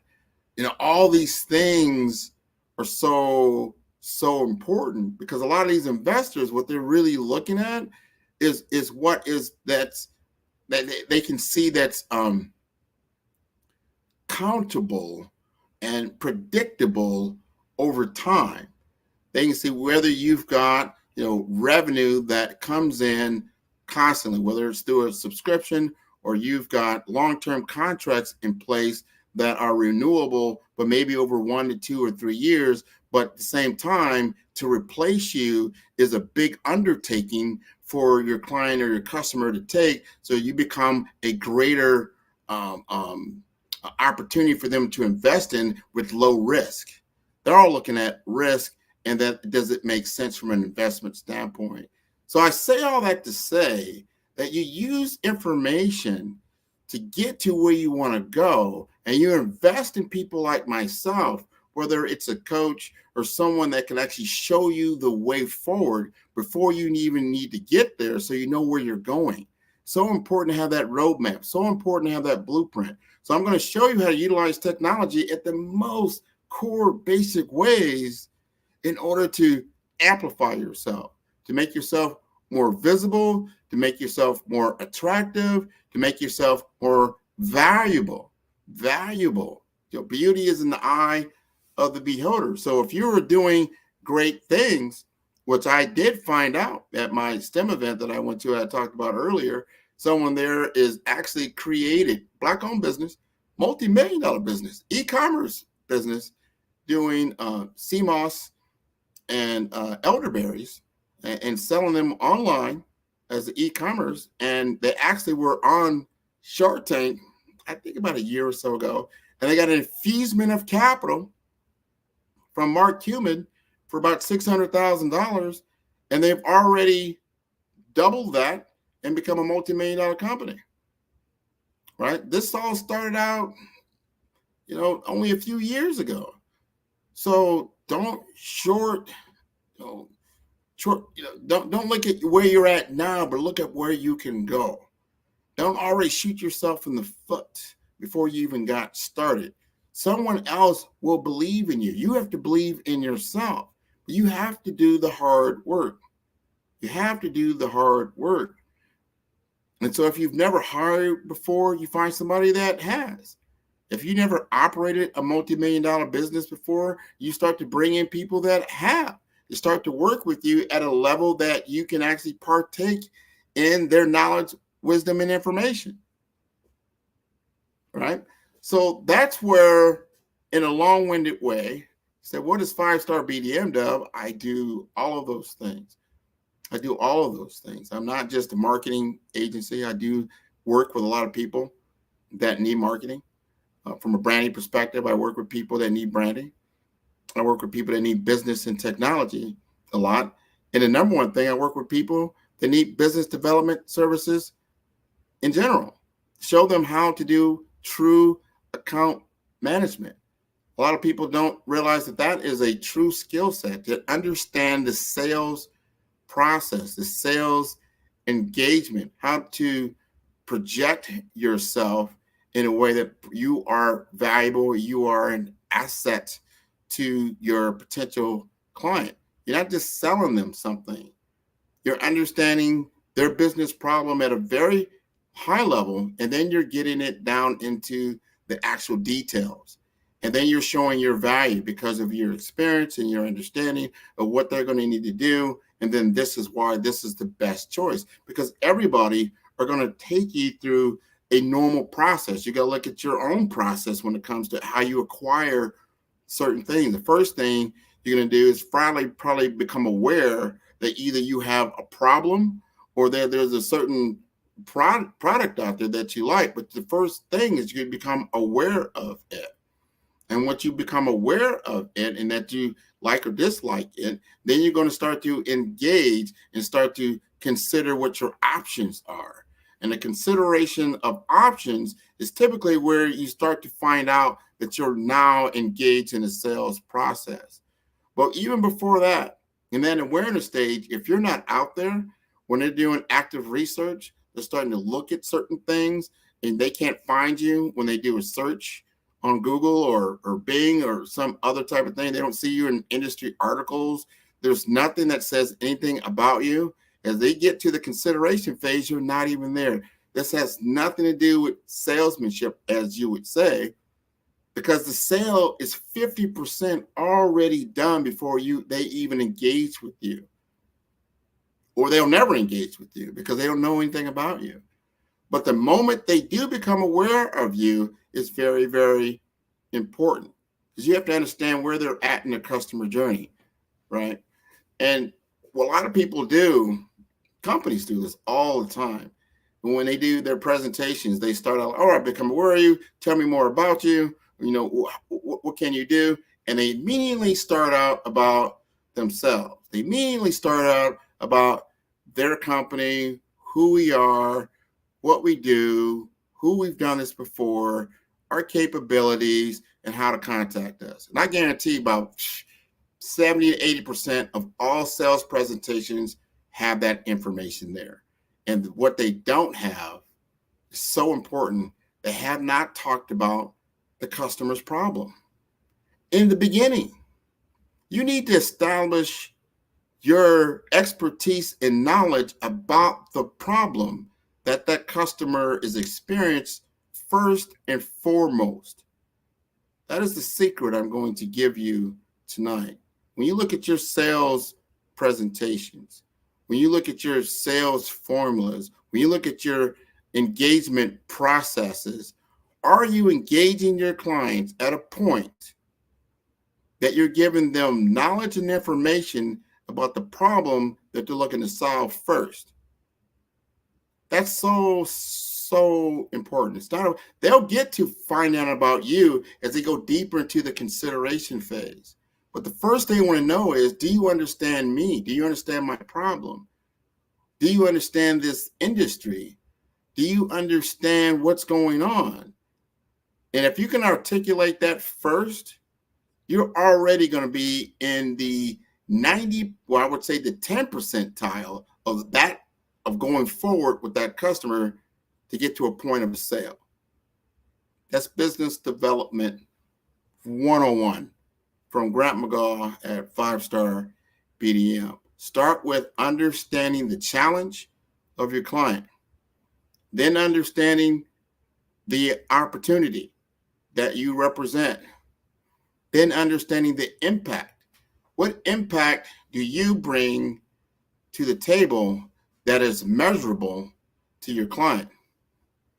That's when they're going to start looking at how did you impact them from a testimonial standpoint? How did you do that for someone else? What ROIs did you accomplish by solving this problem, right?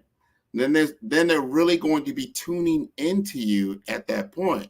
Then they'll start looking into your background. Don't lead with that first. Lead with that. That's down the line. Lead with your expertise about the customer's problem. And if you don't know a lot about the customer's problem, I'll go back to how we started this whole conversation. Get the information. Do the research. Understand what's going on in that history, in the industry, what's going on in the market, what is going on with that client, because that problem is not just their problem, it's probably bigger than that, an industry-wide problem, that if you can solve that problem, that is going to put you heads and tails above your competition. Because I guarantee they'll be talking about themselves, you'll be talking about the customer and how to solve their problem. That's a much different conversation. That's how you differentiate yourself. That's a communication strategy, a differentiation strategy. All these things go into your customer blueprint and how you're able to bring forward greater revenues and profits for your company and actually solve problems for other people through referrals, because that's still the number one way to get business, and through the referral process. Other people talking about you and how you solve their problem at such a high level that they will recommend you to their friends and colleagues and others. That is still the number one form of marketing ever. And that's just you doing a great job and understanding your client at in a very high level. So I'm going to leave you now. We're going to conclude for tonight. We've had a great 8 hours or more. We started at about 8 in the morning. Now we're going to conclude here on the East Coast time as we get close to 8 p.m. Anybody wants to contact me, you can go to my website at 5starbdm.com. That is B for brand, D for development, M for masters.com. You can send me an email at grant.mcgaw@5starbdm.com. You can also follow all my shows. I have a weekly podcast called Follow Brand Podcast, and I have a weekly TV series called Follow Brand TV Show on YouTube. You can look those up. You can take a look at those. I have over 100, I think we're close to maybe 200 interviews with different people with expertise and knowledge in the fields of business development, career development, personal branding, executive presence, brand mastery, financial empowerment. All that's available for free for you to grow your business. So thank you very much for having me tonight. And before I leave you all, I'm going to let you know that this is a fundraiser. So we want to continue to help with the fundraising for the Black Business Network. I think all of you should know by now that we really need help as this next generation comes online, that we give them the tools necessary to continue to grow their particular career objectives further, whether it's going to be through going to college or going into a trade. So the Black Business Expo's mission is to raise funds for high school seniors going to college or K through 12 entrepreneurs. This expo is a fundraiser for students. So you may go to www.blackbusinessexpousa.com to donate to a scholarship fund or use the Cash App that's on the screen below. That's that $BBX USA. And our goal is to give laptops and up to $5,000 to 10 students. Students can register online at www.blackbusinessexpousa.com every dollar counts. So we want to remind you to donate to the Scholarship Fund. We want to thank our Black Business Expo USA sponsors for August 2023, NC 100, Moody Capital Partners, Suede, Soul, Lotus Rocher Coaching and Training, Carolina, Virginia Minority Supplier Development Council, Step Management, BHS and Associates, Margie McLean Foundation, Genius is Common, Earth Essentials, Milani Shani Global, Executive Women's Success Institute, The Quality Coaching Company, Superwoman Business Services, Creative Force Studios, Lee Entertainment, Artistic App Design, Black Business Expo USA, Genius is Common, and I will see you on the other side.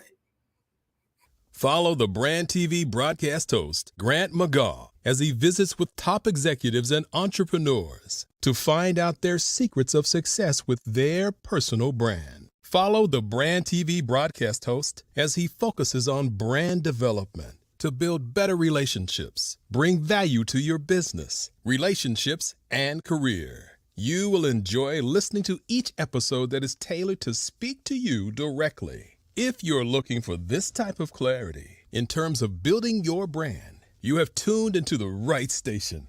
Each episode will help you to shape a conversation in the 5-star BDM network of 20,000 professionals and become a springboard for your corporate engagement and business opportunities. Each guest will frame their story in the areas of personal branding, business development, career development, financial empowerment, and technology innovation.